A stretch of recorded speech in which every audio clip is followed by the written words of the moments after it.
ഞാൻ ചോദിക്കട്ടെ, നിങ്ങൾ ഈ 10,000 വരുന്ന കുട്ടികളെ യൂത്ത് ലീഗുകാരെ കാണുന്നില്ലേ? അവരുടെ സ്വപ്നം എന്താണെന്ന് ജലീൽ ഓർത്തു നോക്കിയിട്ടുണ്ടോ? അവരുടെ ആഗ്രഹം എന്താണ്? തന്റെ വണ്ടിയുടെ മുമ്പിൽ പോകുന്ന 2 പൈലറ്റ് വാഹനവും പിറകിൽ വരുന്ന എസ്കോട്ട് വാഹനവും അതാണ് ജീവിതമെന്ന് നീ വിചാരിക്കുന്നുണ്ടോ?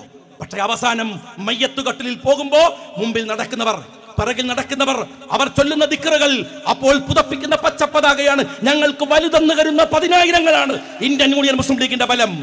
ആരെങ്കിലും കൊടുക്കുന്ന നക്കാപ്പിച്ചക്ക് വേണ്ടി പിറന്ന സംഘടനയെയും ജീവിപ്പിച്ച സമുദായത്തെയും തള്ളിപ്പറയുന്ന എംബോക്കികളുടെ പേരിൽ ഈ ലീഗുകാരനെ ചേർത്ത് വെക്കാനാവില്ല എന്ന് നീ ഓർക്കുന്നത് നല്ലതാണ്. വർഗീയവാദിയാണ് അത്രേ മുസ്ലിം ലീഗ് രാഷ്ട്രീയ പാർട്ടി. എന്നിട്ട് എന്തൊക്കെയാ പറയുന്നത്? ലീഗുകാരെ വീട്ടിൽ കയറ്റാൻ കൊള്ളില്ലത്രേ. നല്ല കാര്യം, ലീഗ് നേതാക്കന്മാരെ വീട്ടിൽ കയറ്റാൻ കൊള്ളില്ല. മന്ത്രിമാർ ലീഗുകാരായിരിക്കുന്ന കാലത്തോ അല്ലാത്തപ്പോഴോ തന്റെ വീട്ടിലെ ചടങ്ങുകൾക്ക് വേണ്ടി മലപ്പുറത്തിലെ ലീഗ് നേതാക്കന്മാരുടെയും മന്ത്രിമാരുടെയും വീടുകളിൽ നിരങ്ങിയിട്ടില്ല ജലീൽ? ലീഗിന്റെ നേതാക്കന്മാർ നിന്റെ വീട്ടിൽ വന്നിട്ടില്ല ജലീൽ? ആ വീട്ടിൽ വന്നിട്ട് നിനക്ക് വല്ല ദുരനുഭവം ഉണ്ടായിട്ടുണ്ടോ? ഉണ്ടെങ്കിൽ അതൊന്ന് വിളിച്ചു പറയും. അദർബസായി പോയിന്നോന്ന് എനിക്കറിയില്ല, ഞാൻ എന്തായാലും പോയിട്ടില്ല. അതുകൊണ്ട് ഞാനൊരു കുഴപ്പം ഒപ്പിച്ചിട്ടില്ല.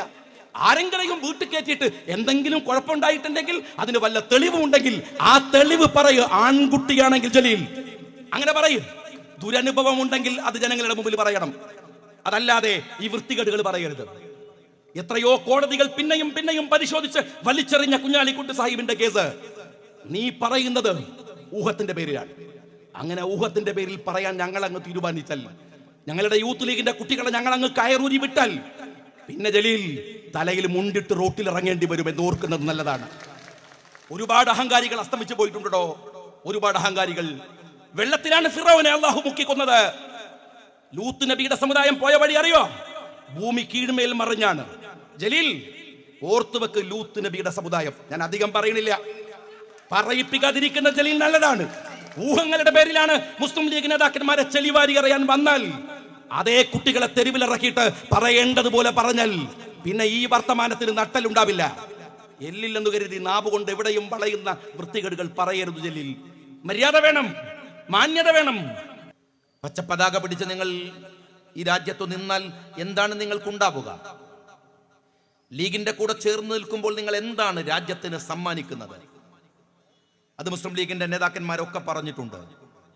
ഖായിദ മില്ലത്ത് മുഹമ്മദ് ഇസ്മായിൽ സാഹിബ് മുതൽ അഭിവന്ദനായ സയ്യിദ് മുഹമ്മദ് അലി ശിഹാബ് തങ്ങൾ വരെയുള്ള, അഹമ്മദ് സാഹിബ് വരെയുള്ള രാഷ്ട്രീയത്തിന് നേതൃത്വം കൊടുത്തവരൊക്കെ അത് അനുഭവിപ്പിച്ചിട്ടാണ് കാലയവനികക്കുള്ളിലേക്ക് മറഞ്ഞുപോയത്.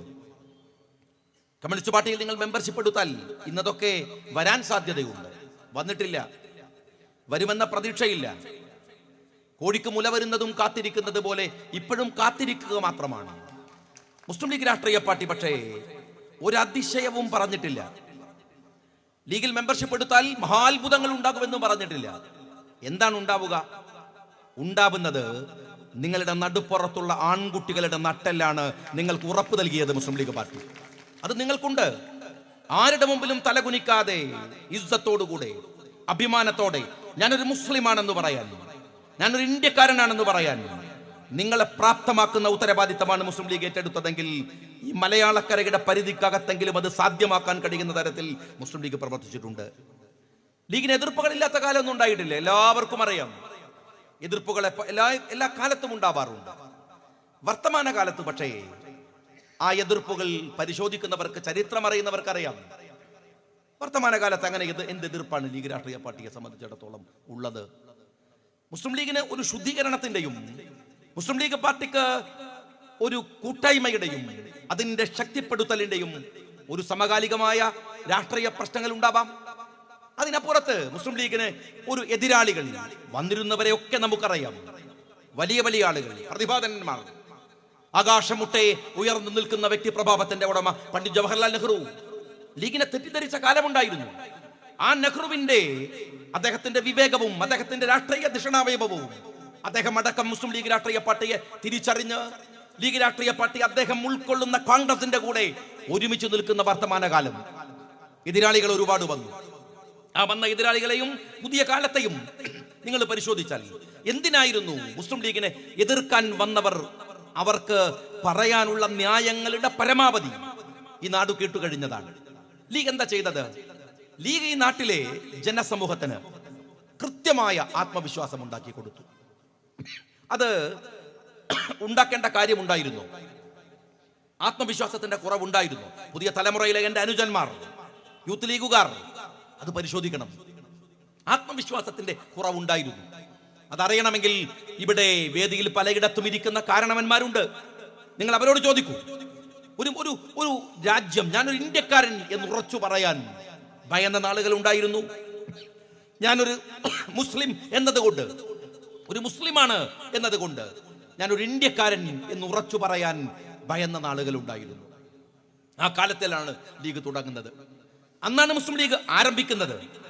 ന്യൂനപക്ഷങ്ങൾ ഇന്ത്യയിൽ മാത്രമല്ല, ലോകത്തിലെല്ലായിടത്തും ന്യൂനപക്ഷങ്ങൾക്ക് ആശങ്കയുണ്ട്. ന്യൂനപക്ഷങ്ങളുടെ സൈക്കോളജി ലോകത്തെവിടെയായാലും, ഇന്ത്യയിൽ അത് മുസ്ലിങ്ങളാവാം, ക്രിസ്ത്യാനികളാവാം, പാകിസ്ഥാനിൽ പക്ഷേ അത് ഹിന്ദുക്കളും മറ്റു മതസ്ഥരുമാവാം, മറ്റു അറേബ്യൻ രാജ്യങ്ങളിൽ പോയാൽ മുസ്ലിങ്ങളല്ലാത്തവരാവാം, അമേരിക്കയിൽ പോയാൽ ക്രിസ്ത്യാനികളല്ലാത്തവരാവാം. ലോകത്തിന്റെ ഏത് രാജ്യത്ത് നിങ്ങൾ പോയാലും മൈനോറിറ്റി എന്ന് പറയുന്നത് മാനസികമായ ഒരു ഇൻസെക്യൂരിറ്റി അനുഭവിക്കുന്നവരാണ്. അതുകൊണ്ട് ലോകത്തിലെവിടെയും ആഭ്യന്തരമായ കലാപങ്ങൾ ഉണ്ടാക്കാൻ, പ്രശ്നങ്ങൾ ഉണ്ടാക്കാൻ, കുഴപ്പങ്ങൾ ഉണ്ടാക്കാൻ ആ രാജ്യത്തിന്റെ ശത്രുക്കൾ ഉപയോഗിക്കുക ഈ മൈനോറിറ്റിയുടെ ഇൻസെക്യൂർ ആവുന്ന അവരുടെ മനസ്സിനെയാണ്, മനഃശാസ്ത്രത്തെയാണ്. അവരെ ഭയപ്പെടുത്തും. നിങ്ങൾക്ക് രക്ഷയില്ലെന്ന് പറയും, നിങ്ങളെ സഹായിക്കാൻ ആളില്ലെന്ന് പറയും. നിങ്ങൾ സൂക്ഷിച്ചോളൂ എന്ന് അവനോട് നിരന്തരമായി പറഞ്ഞുകൊണ്ടിരിക്കും. മുസ്ലിം ലീഗ് രാഷ്ട്രീയ പാർട്ടി അതിന്റെ പ്രാരംഭ പരിപാടികൾ തുടങ്ങുമ്പോൾ ലീഗ് പറഞ്ഞത് നിങ്ങൾ ഒറ്റക്കല്ല എന്നാണ്, ഈ രാജ്യം നിങ്ങളുടെ കൂടെ ഉണ്ടെന്നാണ്. CH മുഹമ്മദ് കോയ സാഹിബ് അദ്ദേഹത്തിന്റെ മനോഹരമായ പ്രസംഗങ്ങൾ മലബാറിന്റെ ഗ്രാമാന്തരങ്ങളിൽ, കേരളത്തിന്റെ തെരുവുകളിൽ CH പ്രസംഗിക്കുമ്പോൾ പറഞ്ഞത് ഇത് നിന്റെ നാടാണെന്നാണ്. 2018 ഒടുക്കത്തിൽ ഇത് നിന്റെ നാട് എന്ന് പറഞ്ഞാൽ തിരിച്ചു ചോദിക്കും, പിന്നെ ആരുടേത് എന്ന് അന്നത് ചോദിക്കുമായിരുന്നില്ല. 40കളിൽ 50കളിൽ 60കളിൽ ഇത് നിന്റെ നാടാണ് എന്ന് CH പറഞ്ഞത് ഇത് എന്റെ നാടല്ല എന്ന് വിചാരിക്കുമായിരുന്ന ഒരു ജനതയോടാണ്. എന്നിട്ട് പറഞ്ഞു, നിന്റെ നാട്, നിന്റെ പിതാമഹന്മാർ ചോര ചിന്തി വാങ്ങിയ സ്വാതന്ത്ര്യമാണ് ഈ മണ്ണിന്റേത്, നിനക്ക് കൂടെ അനുഭവിക്കാനുള്ളതാണ്. അതുകൊണ്ട് ഒരുമിച്ച് നിൽക്കുക, കൂട്ടമായി നിൽക്കുക, ഒന്നിച്ചു ചേർന്ന് നമ്മൾ പൊരുതുക. അങ്ങനെ പൊരുതി നമ്മൾ രാജ്യത്തിന്റെ മുഖ്യധാരയിലേക്ക് ഒരു ജനതയെ കൊണ്ടുവന്നു. ഈ രാജ്യത്തിന്റെ എവിടെയാണ് മുസ്ലിങ്ങളെ മാറ്റി നിർത്താനാവുക? നിങ്ങൾ പരിശോധിച്ചു നോക്കൂ. ഇവിടുത്തെ ഹിന്ദുവും ഇവിടുത്തെ ക്രിസ്ത്യാനിയും ഇവിടുത്തെ മറ്റു മതസ്ഥരും ഇവിടുത്തെ മുസ്ലിങ്ങളും ഒരുമിച്ചു ചേർന്ന് ഉണ്ടാക്കിയതാണ് ഈ കാണുന്ന നാട്. ഇവിടുത്തെ എല്ലാ സൗകര്യങ്ങളും എല്ലാം ഇവിടുത്തെ സ്കൂൾ, അതിന് രാജ്യത്തെ ഹിന്ദുവിന്റെയും മുസ്ലിമിന്റെയും ക്രിസ്ത്യാനികളുടെയും വിയർപ്പുണ്ട്. ഈ രാജ്യത്തെ റോഡുകളും പാലങ്ങളും, ആ റോഡുകളും പാലങ്ങളിലും നമ്മളെല്ലാവരുടെയും വിയർപ്പുണ്ട്. ഒരു മുസ്ലിമിനെ മാറ്റി നിർത്തി ഇത് നിന്റേതല്ല എന്ന് പറയാൻ കഴിയാത്തവണ്ണം രാജ്യത്തിന്റെ നിർമ്മാണ പ്രവർത്തനങ്ങളിൽ മുഴുവൻ അവൻ പങ്കാളിയാണ്. എങ്ങനെയാണത് സാധ്യമായത്? രാഷ്ട്രീയമായി അവനെ ലീഗ് കൊണ്ടുവന്നു. അവനിടയിൽ അവനോട് മറ്റൊരു തരത്തിലും മാറി നിൽക്കരുതേ എന്ന് പറഞ്ഞു. മനുഷ്യൻ എന്ന് പറയുന്ന ആത്യന്തികമായ മൗലികതയുടെ കൂടെ ചേർന്നു നിൽക്കണം എന്നവനെ പഠിപ്പിച്ചു. ബിഷപ്പ് മനുഷ്യന്റേതാണ്, ഹിന്ദുവിൻ്റെതല്ല, മുസ്ലിമിൻ്റെതല്ല, ക്രിസ്ത്യാനിയുടേതല്ല, മറ്റു മതസ്ഥൻ്റെതല്ല. ബിഷപ്പ് മനുഷ്യന്റേതാണ്, അത് നീ ഏറ്റെടുക്കണം. റോഡുകൾ മനുഷ്യർക്കുള്ളതാണ്, അത് നീ ഏറ്റെടുക്കണം. സ്കൂളുകൾ മനുഷ്യർക്ക് പഠിക്കാനാണ്, അത് നീ ഏറ്റെടുക്കണം. കിണറുകൾ മനുഷ്യന് വെള്ളം കുടിക്കാനുള്ളതാണ്, അത് നീ ഏറ്റെടുക്കണം. മാനുഷികതയുടെ ഒരു അപാരമായ ചിന്താധാരയിൽ നിന്ന് അവരെ കൂട്ടിച്ചേർത്തു വെച്ചു. എല്ലാവരും ഒരുമിച്ച് നിന്നു. മുസ്ലിങ്ങളെ മാറ്റി നിർത്താൻ കഴിയാത്തവണ്ണം ഇടചേർന്നു നിന്നു. ലീഗ് പഠിപ്പിച്ച ഒരു രാഷ്ട്രീയം അതായിരുന്നു. ആ രാഷ്ട്രീയത്തിന്റെ ഫലം എന്താണ് ഉണ്ടായത്? ഞാൻ ചോദിക്കട്ടെ, കേരള നിയമസഭയിൽ ഒരുപാട് നിയമങ്ങൾ വന്നിട്ടുണ്ട്. മുസ്ലിം കമ്മ്യൂണിറ്റിയെ ബാധിക്കുന്ന, അവർക്ക് അനുകൂലമായ, അവർ കൂടെ നിൽക്കുന്ന, അവർ ചേർത്ത് പിടിക്കുന്ന ഒരുപാട് തീരുമാനങ്ങൾ പള്ളികളുമായി ബന്ധപ്പെട്ട്, അവരവരുടെ മതപരമായ രീതികളുമായി ബന്ധപ്പെട്ട്, നമ്മളുടെ യതീംഖാനകളുമായി ബന്ധപ്പെട്ട്, മദ്രസകളുമായി ബന്ധപ്പെട്ട് ഒരുപാട് തീരുമാനങ്ങൾ വന്നിട്ടുണ്ട്. കേരളത്തിലെ നിയമസഭയിലെ മുഴുവൻ മുസ്ലിം MLA-മാരും മത്സരിച്ച 140-ലെ കേരളത്തിൽ മത്സരിക്കുന്ന മുഴുവൻ മുസ്ലിം ജനപ്രതിനിധികളും അല്ലെങ്കിൽ അവിടുത്തെ സ്ഥാനാർത്ഥികളും ജയിച്ചാലും കേരള നിയമസഭയിൽ അവർക്ക് ഭൂരിപക്ഷം ഉണ്ടാകുമോ? അവർക്ക് കേരളം ഭരിക്കാൻ സാധിക്കുമോ? ഇല്ലല്ലോ. നമ്മൾ ഈ രാജ്യത്തിലെ മൈനോറിറ്റിയാണ്, നമുക്ക് ഭരിക്കാനാവില്ല. എന്നിട്ടും മുസ്ലിം കമ്മ്യൂണിറ്റിയെ അടിസ്ഥാനപരമായി ബാധിക്കുന്ന നിയമങ്ങൾ നിയമസഭയുടെ അകത്ത് പാസാക്കിയെടുക്കുമ്പോ അവിടുത്തെ ഹിന്ദുവും ക്രിസ്ത്യാനിയും മുസ്ലിമിന്റെ കൂടെ ചേർന്ന് എഴുന്നേറ്റ് നിന്ന് അവർക്ക് വോട്ട് ചെയ്താണ് അത് വിജയിപ്പിച്ചെടുക്കുന്നത്. ഇതൊരു രാഷ്ട്രീയമാണ്. ജനാധിപത്യ പ്രക്രിയയിൽ മദീന കരാറിന് സമാനമായി നമ്മൾ ബൈഅത്ത് ചെയ്ത് ചേർന്നുണ്ടാക്കിയ ഒരു കരാർ. ആ കരാർ പരസ്പരം പാലിക്കപ്പെട്ടു, ഒരുമിച്ച് ചേർന്നു നിന്നു. അതിന്റെ ഫലം എന്താണ്? ഇവിടെ എടുത്ത ഒരു തീരുമാനവും മുസ്ലിങ്ങൾ ഗൂഢാലോചന നടത്തിയെടുത്തതല്ല, നട്ടപ്പാതിരക്ക് യോഗം ചേർന്നെടുത്തതല്ല, റൂമുകളിൽ വിളക്ക് കെടുത്തിയെടുത്തതല്ല. അതുകൊണ്ടാണല്ലോ മുസ്ലിം ലീഗ് പാർട്ടിക്കെതിരെ നിരന്തരമായി ആരോപണങ്ങൾ ഉന്നയിക്കാൻ പിന്നെയും പിന്നെയും കടന്നു വരുന്നവർക്ക് ഇപ്പോഴും പറയാൻ കഴിഞ്ഞിട്ടില്ല. 65 കൊല്ലക്കാലത്തിനിടയില് 68 കൊല്ലത്തിനിടയില് മുസ്ലിം ലീഗ് പാർട്ടിയുടെ ഏതെങ്കിലും ഒരു പൊതുയോഗത്തിലെ അല്ലെങ്കിൽ ഒരു രഹസ്യ യോഗത്തിലെ 2 വരി ഒരു ടേപ്പ് റെക്കോർഡറിൽ പകർത്തിയിട്ട് ഇവർ കുഴപ്പക്കാരാണെന്ന് പറയാൻ ആർക്കും സാധിക്കാതിരിക്കുന്നത്, ആർക്കും കഴിയാതിരിക്കുന്നത്? അത്രമേൽ സുതാര്യമായാണ് ലീഗ് അതിന്റെ പ്രവർത്തനങ്ങൾ നടത്തിയത്. അത്രമേൽ സുതാര്യമാണ് ഒരു ജനതയെ മുസ്ലിം ലീഗ് രാഷ്ട്രീയ പാർട്ടി ഒരുമിച്ച് നിർത്തിയത്. അതുകൊണ്ടാണ് ലീഗിനെ തകർക്കാൻ സകലമാന ആയുധങ്ങളുമായി വരുന്നവരെ ഈ നാട്ടിലെ ജനങ്ങൾ തിരിച്ചോടിച്ചത്. ലീഗല്ല കേട്ടോ അവരെ ഓടിച്ചത്, ലീഗല്ല കേട്ടോ അവരെ എതിർത്തത്, ഈ നാട്ടിലെ ജനങ്ങളാണ്. ലീഗ് എതിർത്താൽ എത്രമേൽ സാധിക്കും ഞങ്ങൾക്ക്? മുസ്ലിം ലീഗിനെതിരെ ആരൊക്കെ വന്നു, ഏതെല്ലാം ശത്രുക്കൾ വന്നു, എന്നിട്ടും എന്തേ ജനങ്ങൾ അവരെ വിശ്വസിക്കാതെ പോകുന്നത്? ലീഗിനെതിരെ നിങ്ങൾ നിരന്തരമായി ഇവർ വർഗീയവാദികൾ, ഇവർ ഭീകരവാദികൾ, ഇവർ കുഴപ്പക്കാർ, ഇവർ മതാധിഷ്ഠിത രാഷ്ട്രീയക്കാർ എന്നൊക്കെ നിരന്തരം പ്രസംഗിച്ചിട്ടും എന്തേ സ്നേഹമുള്ളവരെ ഈ രാജ്യത്തിലെ ഹിന്ദുക്കൾ അത് വിശ്വസിക്കാത്തത്? ഈ രാജ്യത്തിലെ ക്രിസ്ത്യാനികൾ അത് വിശ്വസിക്കാത്തത്? ഈ രാജ്യത്തിലെ മറ്റു ജനങ്ങൾ അത് വിശ്വസിക്കാത്തത്? അതെന്തുകൊണ്ടാണെന്ന് അറിയുമോ? ഇന്ത്യൻ യൂണിയൻ മുസ്ലിം ലീഗിൻ്റെത് ഒരു വർത്തമാനമല്ല, ജീവിതമാണ്. മുസ്ലിം ലീഗിൻ്റെത് ഒരു പ്രസംഗമല്ല, അത് പ്രായോഗികതയാണ്. ലീഗ് രാഷ്ട്രീയ പാർട്ടി ഇവിടെ ഇഴുകിച്ചേർന്ന് മണ്ണിനോട് ചേർന്ന് ഒരുമിച്ച് നിൽക്കുന്ന ഒരു യാഥാർത്ഥ്യമാണ്. എന്നിട്ട് കുറച്ചാളുകൾ വന്നിട്ട് ഇപ്പം നമുക്കറിയാം മുസ്ലിം ലീഗിനെ വർഗീയവൽക്കരിക്കാനുള്ള ഭയങ്കരമായ വർഗീയവാദികളാണ്. സംഘടനാപരമായി മുസ്ലിം ലീഗ് എടുക്കുന്ന തീരുമാനങ്ങൾ അതിനകത്ത് ആരൊക്കെയുണ്ട്, ഏതെല്ലാം പാർട്ടിക്കാരനുണ്ട്, ഏതെല്ലാം മതവിഭാഗക്കാരുണ്ട്? ഈ വേദിയിൽ മുസ്ലിം ലീഗ് പാർട്ടിയുടെ ഈ പൊതുയോഗം നടക്കുന്ന വേദികളിൽ മുസ്ലിങ്ങൾ മാത്രമാണോ ഇരിക്കുന്നത്? അല്ലല്ലോ, അല്ലാത്തവരും ഉണ്ടല്ലോ. അങ്ങനെയൊക്കെ ഉണ്ടാവാം. പാർട്ടി എടുക്കുന്ന നിലപാടുകൾ, തീരുമാനങ്ങളെ അതിന്റെ പേരിൽ വർഗീയവൽക്കരിക്കാൻ ശ്രമിക്കുക. ദളിത് ലീഗിലോടോ അല്ലെങ്കിൽ ദളിതുകളോടോ മുസ്ലിം ലീഗ് പാർട്ടി പ്രത്യേക തീരുമാനമെടുക്കുന്നു എന്ന് പറയുക. സ്വാഭാവികമായി മുസ്ലിം ലീഗിന്റെ ഒരു കമ്മിറ്റി എടുക്കുന്ന തീരുമാനത്തെ വർഗീയവൽക്കരിച്ചു കാണിക്കാൻ വലിയ ശ്രമങ്ങൾ നടത്തുക. അത് പറയാൻ വേണ്ടി മാർക്സിസ്റ്റ് പാർട്ടി ചുമതലപ്പെടുത്തതോ ഇന്ത്യ കണ്ട ഏറ്റവും വലിയ വർഗീയ മൂരാച്യ സംഘടനയായ സിമിയിൽ നിന്ന് ജീവിച്ച് അതിൽ നിന്ന് മെമ്പർഷിപ്പ് എടുത്ത് അവസാനം AKG സെന്ററിന്റെ ബാത്റൂം കഴുകാൻ മാത്രം വിധി കൽപ്പിക്കപ്പെട്ട ഒരുത്തൻ. അതാണ് അതിലെ സങ്കടം എന്ന് പറയുന്നത്. എനിക്ക് സങ്കടം തോന്നാറുണ്ട്. മുസ്ലിം ലീഗിനെ എതിർക്കാൻ നിങ്ങൾ പറഞ്ഞേക്കുമ്പോ ഒരു കൊള്ളാവുന്നവനെ പറഞ്ഞു വിടണ്ടേ, അതിന് പറ്റിയവനെ പറഞ്ഞു വിടണ്ടേ? ഇത് വലിയ മരമാണ്. ഈ മരം വെട്ടാൻ 20 മൂർച്ചയുള്ള വാളുമായി വന്നിട്ടുണ്ട് EM ശങ്കരൻ നമ്പൂതിരിപ്പാട്. അയാൾക്ക് സാധിക്കാത്തതാണ് തുരുമ്പ് പിടിച്ച ബ്ലേഡുമായി നടക്കുന്ന KT ജലീലിനെ കൊണ്ടുവന്നിട്ട് മുറിക്കാമെന്ന് നിങ്ങൾ വിചാരിക്കുന്നത്. അയാൾ പറഞ്ഞാൽ ആരാണോ വിശ്വസിക്കുക? PSMO കോളേജിന്റെ ചുമരുകളിൽ ഇന്ത്യയുടെ മോചനം ഇസ്ലാമിലൂടെ എന്നെഴുതി വെച്ച അന്നത്തെ വോട്ടുകൾക്ക് വേണ്ടി പ്രവർത്തിച്ച ഒരുത്തനെ ആരാണോ വിശ്വസിക്കുക? ഞങ്ങൾക്കൊരിക്കലും മറച്ചു വെച്ച കഥകളില്ല കേട്ടോ. ഞങ്ങൾ ഒരു ഇരുട്ടിന്റെ മറവിലും മറച്ചു വെച്ച കഥകളില്ല. നിങ്ങൾക്കത് തെളിയിക്കാനാവില്ല, നിങ്ങൾക്ക് തെളിയിക്കാനാവില്ല. കള്ളബാറോലകൾ കൊണ്ടുവന്നിട്ട് എന്നെ വർഗീയവാദിയാക്കാൻ നിങ്ങൾ ശ്രമിച്ചില്ലേ? എന്താ സംഭവിച്ചത്? എന്താ അവസാനം സംഭവിച്ചത്? ഞാൻ ഒരു കാര്യം പറയുന്നു, അതൊക്കെ കോടതി തീരുമാനിക്കട്ടെ. പക്ഷേ ജലീലിനെ സ്നേഹപൂർവം ഞാൻ ഈ പറയുന്ന പ്രസംഗം ഇവിടെ മൊബൈലുകളിൽ കുട്ടികൾ റെക്കോർഡ് ചെയ്യുന്നുണ്ട്, അതവിടെ ഉണ്ടാവും. ഞാൻ ഉറപ്പിച്ചു പറയുന്നു, ജലീൽ ഇവിടെ അഭിവന്ദനായ എന്റെ നേതാവ്, നമ്മളുടെ പ്രിയങ്കരനായ നിങ്ങളുടെ പ്രിയപ്പെട്ട MLA അബ്ദുൾ റബ്ബ് സാഹിബ് ഉണ്ട്. അദ്ദേഹം ഇവിടെ മത്സരിക്കുമ്പോ ഞാൻ പറയുന്ന ഭാഷയിൽ ഒരു പക്ഷേ അദ്ദേഹത്തിന് പറയേണ്ടി വരില്ല. കാരണം ഇത് തിരൂരങ്ങാടി മണ്ഡലമാണ്, അല്ലെങ്കിൽ മലപ്പുറം മണ്ഡലമാണ്, കൊണ്ടോട്ടി മണ്ഡലമാണ്. അവിടെ ഒരു പക്ഷേ പറയേണ്ടി വരില്ല.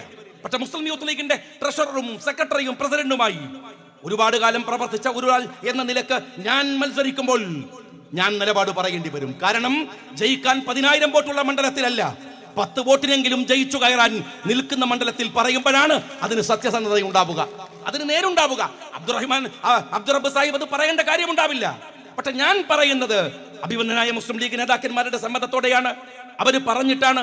കാരണം അത് പറയുന്ന മണ്ഡലത്തിൽ അതിന് പ്രാധാന്യമുണ്ട്. ഞാൻ ജലീലിനോട് പറയുന്നു, മത്സരമൊക്കെ കഴിഞ്ഞല്ലോ, വരാനിരിക്കുന്ന തെരഞ്ഞെടുപ്പുണ്ട്, പാർലമെന്റ് മണ്ഡലം തെരഞ്ഞെടുപ്പുണ്ട്. ഈ പാർലമെന്റ് തെരഞ്ഞെടുപ്പിൽ ഞാൻ വെല്ലുവിളിക്കുന്നു. അത് കഴിഞ്ഞ ജലീൽ അതിൽ മത്സരിക്കുമോ? അതല്ല, അത് കഴിഞ്ഞ അസംബ്ലിയിൽ മത്സരിക്കുമോ? എവിടെ മത്സരിച്ചാലും ഞാൻ വെല്ലുവിളിക്കുന്നു. തെരഞ്ഞെടുപ്പിന്റെ പ്രസംഗവേദിയിൽ SDPIയുടെ വോട്ട് വേണ്ട, PDPയുടെ വോട്ട് വേണ്ട, ജമാഅത്തിന്റെ വോട്ട് വേണ്ട, RSSന്റെ വോട്ട് വേണ്ട എന്ന് പറയാൻ നിന്റെ നടുപ്പുറത്ത് നട്ടലുള്ള കാലത്ത് വന്നിട്ട് ലീഗിനെ വെല്ലുവിളിക്ക്. ഞാനത് പറയും. ഞാൻ പറഞ്ഞത് 10 വോട്ടിനും ജയിക്കാൻ ഇടയില്ലാത്ത സ്ഥലത്താണ്. അത് പറയുന്നത് തെരഞ്ഞെടുപ്പാണ്. ആ തെരഞ്ഞെടുപ്പിന്റെ മുമ്പിലാണ്. അത് പറയാനുള്ള ധൈര്യം എന്താണെന്ന് അറിയുമോ? ജീവിതത്തിലെ ഏറ്റവും വലിയ സ്വപ്നം MLA ആവുകയാണ് എന്ന് ധരിക്കാത്തത് കൊണ്ടാണ്. അതല്ല ലീഗിന്റെ ലക്ഷ്യം. ഞാൻ ചോദിക്കട്ടെ, നിങ്ങൾ ഈ 10,000 വരുന്ന കുട്ടികളെ, യൂത്ത് ലീഗുകാരെ കാണുന്നില്ലേ? അവരുടെ സ്വപ്നം എന്താണെന്ന് ജലീൽ ഓർത്തു നോക്കിയിട്ടുണ്ടോ? അവരുടെ ആഗ്രഹം എന്താണ്? തന്റെ വണ്ടിയുടെ മുമ്പിൽ പോകുന്ന 2 പൈലറ്റ് വാഹനവും പിറകിൽ വരുന്ന എസ്കോർട്ട് വാഹനവും അതാണ് ജീവിതമെന്ന് നീ വിചാരിക്കുന്നുണ്ടോ? പക്ഷേ അവസാനം മയ്യത്തുകട്ടിലിൽ പോകുമ്പോ മുമ്പിൽ നടക്കുന്നവർ, പിറകിൽ നടക്കുന്നവർ, അവർ ചൊല്ലുന്ന ദിക്റുകൾ, അപ്പോൾ പുതപ്പിക്കുന്ന പച്ചപ്പതാകയാണ് ഞങ്ങൾക്ക് വലുതെന്ന് കരുതുന്ന 10,000-ങ്ങളാണ് ഇന്ത്യൻ യൂണിയൻ മുസ്ലിം ലീഗിന്റെ ബലം. ആരെങ്കിലും കൊടുക്കുന്ന നക്കാപ്പിച്ചക്ക് വേണ്ടി പിറന്ന സംഘടനയെയും ജീവിപ്പിച്ച സമുദായത്തെയും തള്ളിപ്പറയുന്ന എംബോക്കികളുടെ പേരിൽ ഈ ലീഗുകാരനെ ചേർത്തു വെക്കാനാവില്ല എന്ന് നീ ഓർക്കുന്നത് നല്ലതാണ്. വർഗീയവാദിയാണത്രേ മുസ്ലിം ലീഗ് രാഷ്ട്രീയ പാർട്ടി. എന്നിട്ട് എന്തൊക്കെയാ പറയുന്നത്? ലീഗുകാരെ വീട്ടിൽ കയറ്റാൻ കൊള്ളില്ലത്രേ. നല്ല കാര്യം. ലീഗ് നേതാക്കന്മാരെ വീട്ടിൽ കയറ്റാൻ കൊള്ളില്ല. മന്ത്രിമാർ ലീഗുകാരായിരിക്കുന്ന കാലത്തോ അല്ലാത്തപ്പോഴോ തന്റെ വീട്ടിലെ ചടങ്ങുകൾക്ക് വേണ്ടി മലപ്പുറത്തിലെ ലീഗ് നേതാക്കന്മാരുടെയും മന്ത്രിമാരുടെയും വീടുകളിൽ നിരങ്ങിയിട്ടില്ലേ ജലീൽ? ലീഗിന്റെ നേതാക്കന്മാർ നിന്റെ വീട്ടിൽ വന്നിട്ടില്ലേ ജലീൽ? ആ വീട്ടിൽ വന്നിട്ട് നിനക്ക് വല്ല ദുരനുഭവം ഉണ്ടായിട്ടുണ്ടോ? ഉണ്ടെങ്കിൽ അതൊന്ന് വിളിച്ചു പറയും. അദർബസായി പോയിനോന്ന് എനിക്കറിയില്ല. ഞാൻ എന്തായാലും പോയിട്ടില്ല. അതുകൊണ്ട് ഞാനൊരു കുഴപ്പം ഒപ്പിച്ചിട്ടില്ല. ആരെങ്കിലും വീട്ടിൽ കയറ്റിയിട്ട് എന്തെങ്കിലും കുഴപ്പമുണ്ടായിട്ടുണ്ടെങ്കിൽ അതിന് വല്ല തെളിവുണ്ടെങ്കിൽ ആ തെളിവ് പറയൂ. ആൺകുട്ടിയാണെങ്കിൽ ജലീൽ അങ്ങനെ പറയൂ. ദുരനുഭവം ഉണ്ടെങ്കിൽ അത് ജനങ്ങളുടെ മുമ്പിൽ പറയണം. അതല്ലാതെ ഈ വൃത്തികേടുകൾ പറയരുത്. എത്രയോ കോടതികൾ പിന്നെയും പിന്നെയും പരിശോധിച്ച് വലിച്ചെറിഞ്ഞ കുഞ്ഞാലിക്കുട്ടി സാഹിബിന്റെ കേസ് നീ പറയുന്നത് ഊഹത്തിന്റെ പേരിലാണ്. അങ്ങനെ ഊഹത്തിന്റെ പേരിൽ പറയാൻ ഞങ്ങൾ അങ്ങ് തീരുമാനിച്ചാൽ, ഞങ്ങളുടെ യൂത്ത് ലീഗിന്റെ കുട്ടികളെ ഞങ്ങൾ അങ്ങ് കയറൂരി വിട്ടാൽ, പിന്നെ ജലീൽ തലയിൽ മുണ്ടിട്ട് റോട്ടിൽ ഇറങ്ങേണ്ടി വരും എന്ന് ഓർക്കുന്നത് നല്ലതാണ്. ഒരുപാട് അഹങ്കാരികൾ അസ്തമിച്ചു പോയിട്ടുണ്ടോ? ഒരുപാട് അഹങ്കാരികൾ. വെള്ളത്തിലാണ് ഫിറൗനെ അള്ളാഹു മുക്കിക്കൊന്നത്. ലൂത്ത് നബിയുടെ സമുദായം പോയ വഴി അറിയോ? ഭൂമി കീഴ്മേൽ മറിഞ്ഞാണ്. ജലീൽ ഓർത്തുവെക്ക് ലൂത്ത് നബിയുടെ സമുദായം. ഞാൻ അധികം പറയണില്ല, പറയിപ്പിക്കാതിരിക്കുന്ന ജലീൽ നല്ലതാണ്. ഊഹങ്ങളുടെ പേരിലാണ് മുസ്ലിം ലീഗ് നേതാക്കന്മാരെ ചെളിവാരി അറിയാൻ വന്നാൽ, അതേ കുട്ടികളെ തെരുവിലിറക്കിയിട്ട് പറയേണ്ടതുപോലെ പറഞ്ഞാൽ പിന്നെ ഈ വർത്തമാനത്തിന് നട്ടലുണ്ടാവില്ല. എല്ലില്ലെന്ന് കരുതി നാവുകൊണ്ട് എവിടെയും വളയുന്ന വൃത്തികേടുകൾ പറയരുത് ജലീൽ. മര്യാദ വേണം, മാന്യത വേണം. മുസ്ലിം ലീഗ് രാഷ്ട്രീയ പാർട്ടിയെ അങ്ങ് മൂക്കിൽ വലിച്ചു കളയാം എന്ന് ഞാൻ ചോദിക്കുന്നു നിങ്ങളോട്.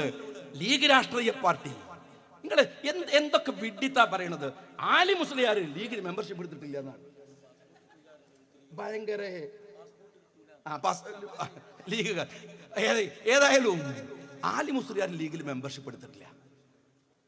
പിന്നെ ആരൊക്കെ മെമ്പർഷിപ്പ് എടുക്കാത്ത? ലബക്കുട്ടി എടുത്തിട്ടില്ല, ചേവക്കുട്ടി എടുത്തിട്ടില്ല. ജലീലെ, നീ ഏതെങ്കിലും ഒരു പാർട്ടിയിൽ മെമ്പർഷിപ്പ് എടുക്കുക. തൽക്കാലം വിളിച്ചു പറയാൻ ഒരു പാർട്ടി ഉണ്ടാവുക, ചെന്നു കയറാൻ ഒരു തറവാടുണ്ടാവുക. ആരാന്റെ ആഫീസിൽ അവന്റെ ചെരുപ്പ് കഴുകി കൊടുത്ത് ജീവിക്കുന്നതിനേക്കാൾ നല്ലത് സ്വന്തമായി ഒരു മെമ്പർഷിപ്പ് എടുത്ത് ഒരു പാർട്ടി ഉണ്ടാക്ക്. അതല്ലേ ചെയ്യേണ്ടത്. ഞാൻ ചോദിക്കണത്, CPM-കാർ മുമ്പിലിരുന്ന് കൈ കടിക്കുമ്പോ ഓർത്തിട്ടുണ്ടോ ഇവന് CPM-ന്റെ മെമ്പർഷിപ്പ് ഇല്ല? എന്താ എടുക്കാത്തത് ചോദിക്ക. എന്താ എടുക്കാൻ? മുസ്ലിം ലീഗിൽ മെമ്പർഷിപ്പ് എടുക്കുന്നതിന്റെ കണക്കെടുക്കുന്നതിന് മുമ്പ് CPM-ലെങ്കിലും പോയി മെമ്പർഷിപ്പ് എടുക്ക്. എന്താ എടുക്കാത്തത്? കൊടുക്കാത്തത് കൊണ്ടാണോ? എടുത്താൽ പാർട്ടി പ്രവർത്തകനാവും. അല്ലെങ്കിൽ കൊടുത്തിട്ടില്ലെങ്കിൽ അടുക്കള പണി വരെ പാർട്ടി ഓഫീസിൽ എടുപ്പിക്കാം. അതിന് പറ്റിയ ഒരു തന്നെയാണ് നിങ്ങൾക്ക് ആവശ്യമെങ്കിൽ അങ്ങനെ ചെയ്യാം. ആലി മുസ്ലിയാർക്ക് മുസ്ലിം ലീഗിന്റെ മെമ്പർഷിപ്പ് ഉണ്ടോ? അന്നിങ്ങനെ തിരൂരങ്ങാടി കമ്മിറ്റി ആലി മുസ്ലിയാരെ ബാക്കിലെടുത്തിട്ട് ഒരു മെമ്പർഷിപ്പ് എടുത്ത് ഏത് കാലത്താണോ? എന്തൊരു അസംബന്ധമാണ് നിങ്ങൾ പറയുന്നത്. ഞാൻ ചെറുപ്പക്കാരോട് പറയട്ടെ, മുസ്ലിം ലീഗ് രാഷ്ട്രീയ പാർട്ടി നിങ്ങൾക്ക് നൽകിയിട്ടുള്ള ഒരു അഭിമാനമുണ്ട്, ഒരു അന്തസ്സുണ്ട്, രാഷ്ട്രീയത്തിന്റെ ഒരു നന്മയുണ്ട്. നിങ്ങൾ കണ്ടില്ലേ മിനിഞ്ഞാന്ന് ഇവിടെ ഞാൻ ചെറുപ്പക്കാർക്ക് അവാർഡുകൾ കൈമാറി.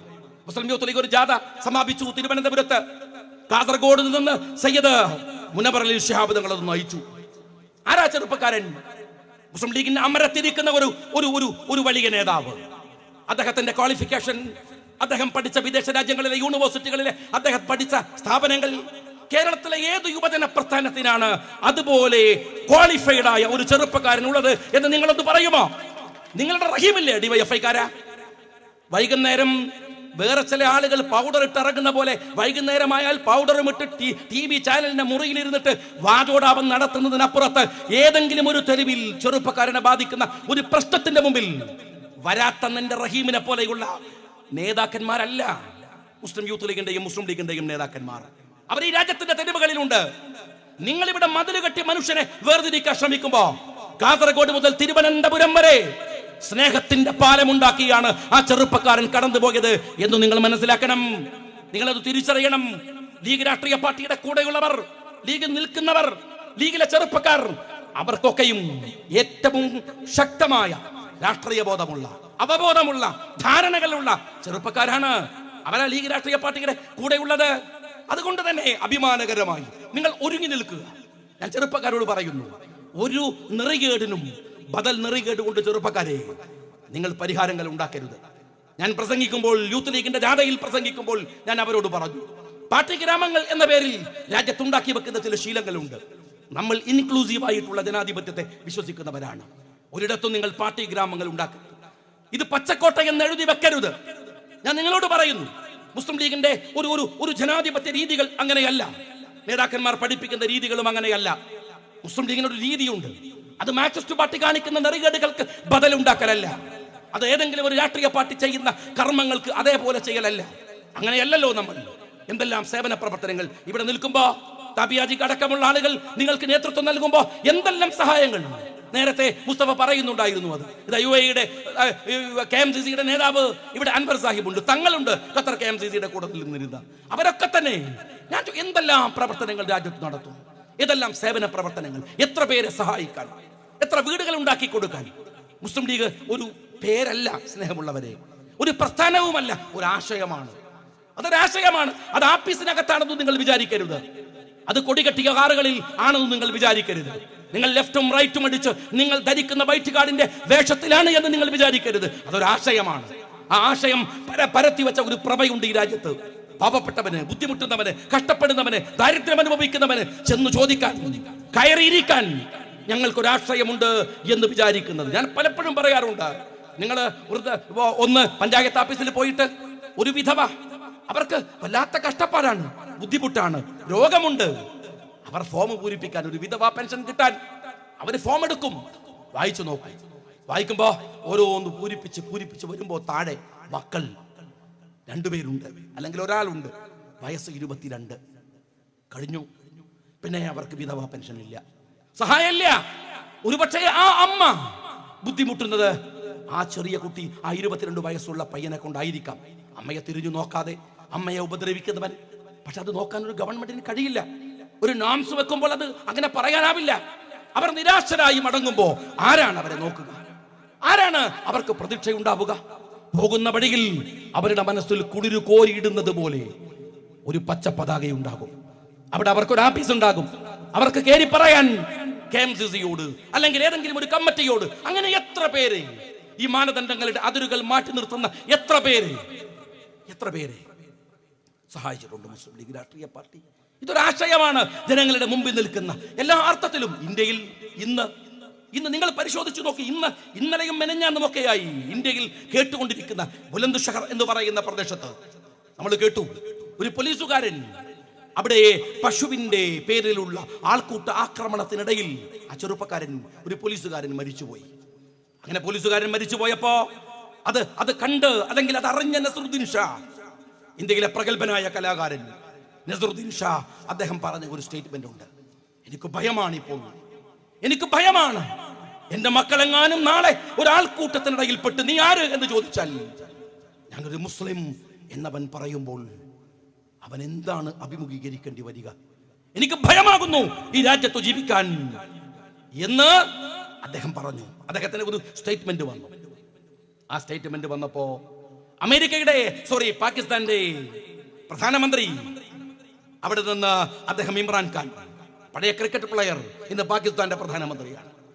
അദ്ദേഹം പറഞ്ഞു, ഞാൻ മോദിക്ക് മാതൃക കാണിക്കുകയാണ്.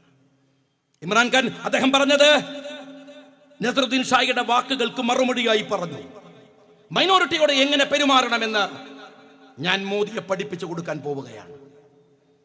ആ സമയം നസറുദ്ദീൻ ഷായുടെ ഒരു മറുപടി ഉണ്ട്, എന്റെ സിരകളിൽ ആവേശമുണ്ടാക്കിയ ഒരു മറുപടി. അത് കേരളത്തിൽ നിന്ന് വന്നാൽ എനിക്കത് ആവേശമാകുമായിരുന്നില്ല. നോർത്ത് ഇന്ത്യയിൽ നിന്ന്, ഇന്ത്യയിലെ പ്രതിഭാധനനായ കലാകാരൻ അദ്ദേഹം പറഞ്ഞു ഇമ്രാൻഖാനോട്, മിസ്റ്റർ പ്രധാനമന്ത്രി, പാക് പ്രധാനമന്ത്രി, താങ്കൾ അവിടുത്തെ മൈനോറിറ്റിയെ നോക്ക്, ഇന്ത്യയിലെ മുസ്ലിങ്ങളുടെ കാര്യം നോക്കാൻ ഞങ്ങൾ ഇവിടെയുണ്ട്, അത് ഞങ്ങൾ നോക്കിക്കൊള്ളാം. ഞാൻ പറയുന്നത്, ആ വാക്കുകൾ പറഞ്ഞ ഉടനെ മുഹമ്മദ് കൈഫ്, ഇന്ത്യയുടെ പ്രതിഭാധനനായ ക്രിക്കറ്റ് പ്ലെയർ, പഴയ പ്ലെയർ മുഹമ്മദ് കൈഫ്, അദ്ദേഹം കുറച്ചുകൂടെ കടത്തി പറഞ്ഞു ഇമ്രാൻഖാനോട്, ഇമ്രാൻഖാൻ, താങ്കൾ ഇന്ത്യയിലേക്ക് വരണ്ട, ഇന്ത്യയിലെ മുസ്ലിങ്ങളുടെ കാര്യം നിങ്ങൾ നോക്കണ്ട. 940കളിൽ പാകിസ്ഥാൻ പിറക്കുമ്പോ അവിടെ ഉണ്ടായിരുന്ന മൈനോറിറ്റി 18%. എന്നാൽ മിസ്റ്റർ ഇമ്രാൻഖാൻ, ഇന്ന് അവിടുത്തെ മൈനോറിറ്റി 2%. അതുകൊണ്ട് പാകിസ്ഥാനിലെ മൈനോറിറ്റിയെ കുറിച്ച് നിങ്ങൾ ചിന്തിക്കുക, ഇന്ത്യയുടെ കാര്യം നിങ്ങൾ പറയേണ്ടതില്ല. ഖൈദമില്ലത്ത് മുഹമ്മദ് ഇസ്മായിൽ സാഹിബ് 948ൽ നമുക്കറിയാം പാക്കിനോട് പറഞ്ഞ മറുപടി. മുഹമ്മദ് ഇസ്മായിൽ സാഹിബ് പതിറ്റാണ്ടുകൾക്ക് മുമ്പ് അന്ന് പറഞ്ഞ മറുപടി ഇന്ത്യയിലെ പ്രതിഭാധനന്മാരായ, രാജ്യത്തിലെ പ്രതിഭാധനന്മാരായ കലാകാരന്മാർ, കായിക താരങ്ങൾ, ഇന്ത്യയിലെ സമുന്നതരായ ആളുകൾ അവരിന്ന് ആവർത്തിക്കുകയാണ്. മുസ്ലിം ലീഗ് രാഷ്ട്രീയ പാർട്ടിയുടെ എന്തായിരുന്നു അതിന്റെ അന്തസ്സെന്ന്, എന്തായിരുന്നു അതിന്റെ അഭിമാനമെന്ന് നിങ്ങൾ ഓർക്കണം. ഞാൻ ചോദിക്കട്ടെ പ്രിയപ്പെട്ട സഹോദരന്മാരോട്, 947ൽ ഇന്ത്യ പിറക്കുമ്പോ, ഇന്ത്യ ഉണ്ടാവുമ്പോ ലോകത്തൊരു ഇസ്ലാമിന്റെ പേരിലാണ് ഒരു രാഷ്ട്രമുണ്ടായത്, മുസ്ലിങ്ങളുടെ പേരിലാണ് ഒരു രാഷ്ട്രമുണ്ടായത്, പാകിസ്ഥാൻ. പിന്നെയും കുറെ കാലങ്ങൾ കഴിഞ്ഞു, ആ പാകിസ്ഥാൻ പിന്നെയും പിളർന്നു, അത് ബംഗ്ലാദേശായി. അവിഭക്ത ഇന്ത്യയിൽ ഉണ്ടായിരുന്ന 2 രാജ്യങ്ങൾ ഇന്ന് മുസ്ലിം രാഷ്ട്രങ്ങളാണ്. പക്ഷെ അഭിമാനത്തോടെ നെഞ്ചത്തു കൈവച്ച് ഞങ്ങൾ പറയും, ഇപ്പോഴും ലോകത്തിലെ ഏറ്റവും കൂടുതൽ മുസ്ലിങ്ങളുള്ള 2ാമത്തെ രാജ്യം നമ്മുടെ ഇന്ത്യയാണ്. ഞങ്ങൾ ഈ രാജ്യത്തിന്റെ കൂടെയുണ്ട്, ഈ രാജ്യത്തിന്റെ പുരോഗമനത്തിലുണ്ട്.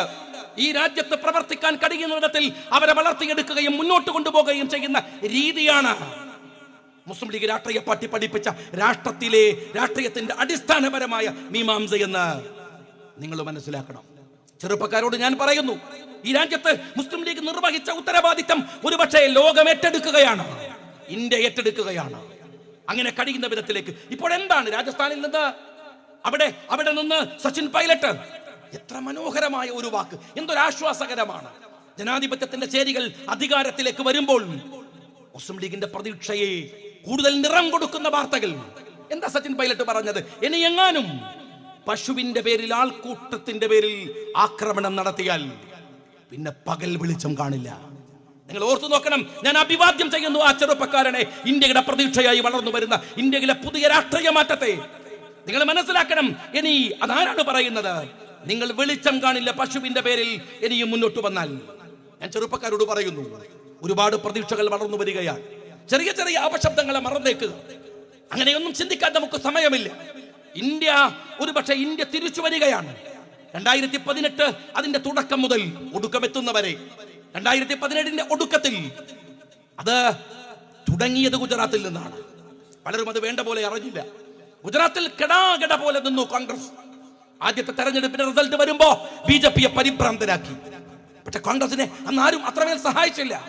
എന്നാലും കോൺഗ്രസ് വലിയ പ്രതീക്ഷകൾ വെച്ച് പുലർത്തി.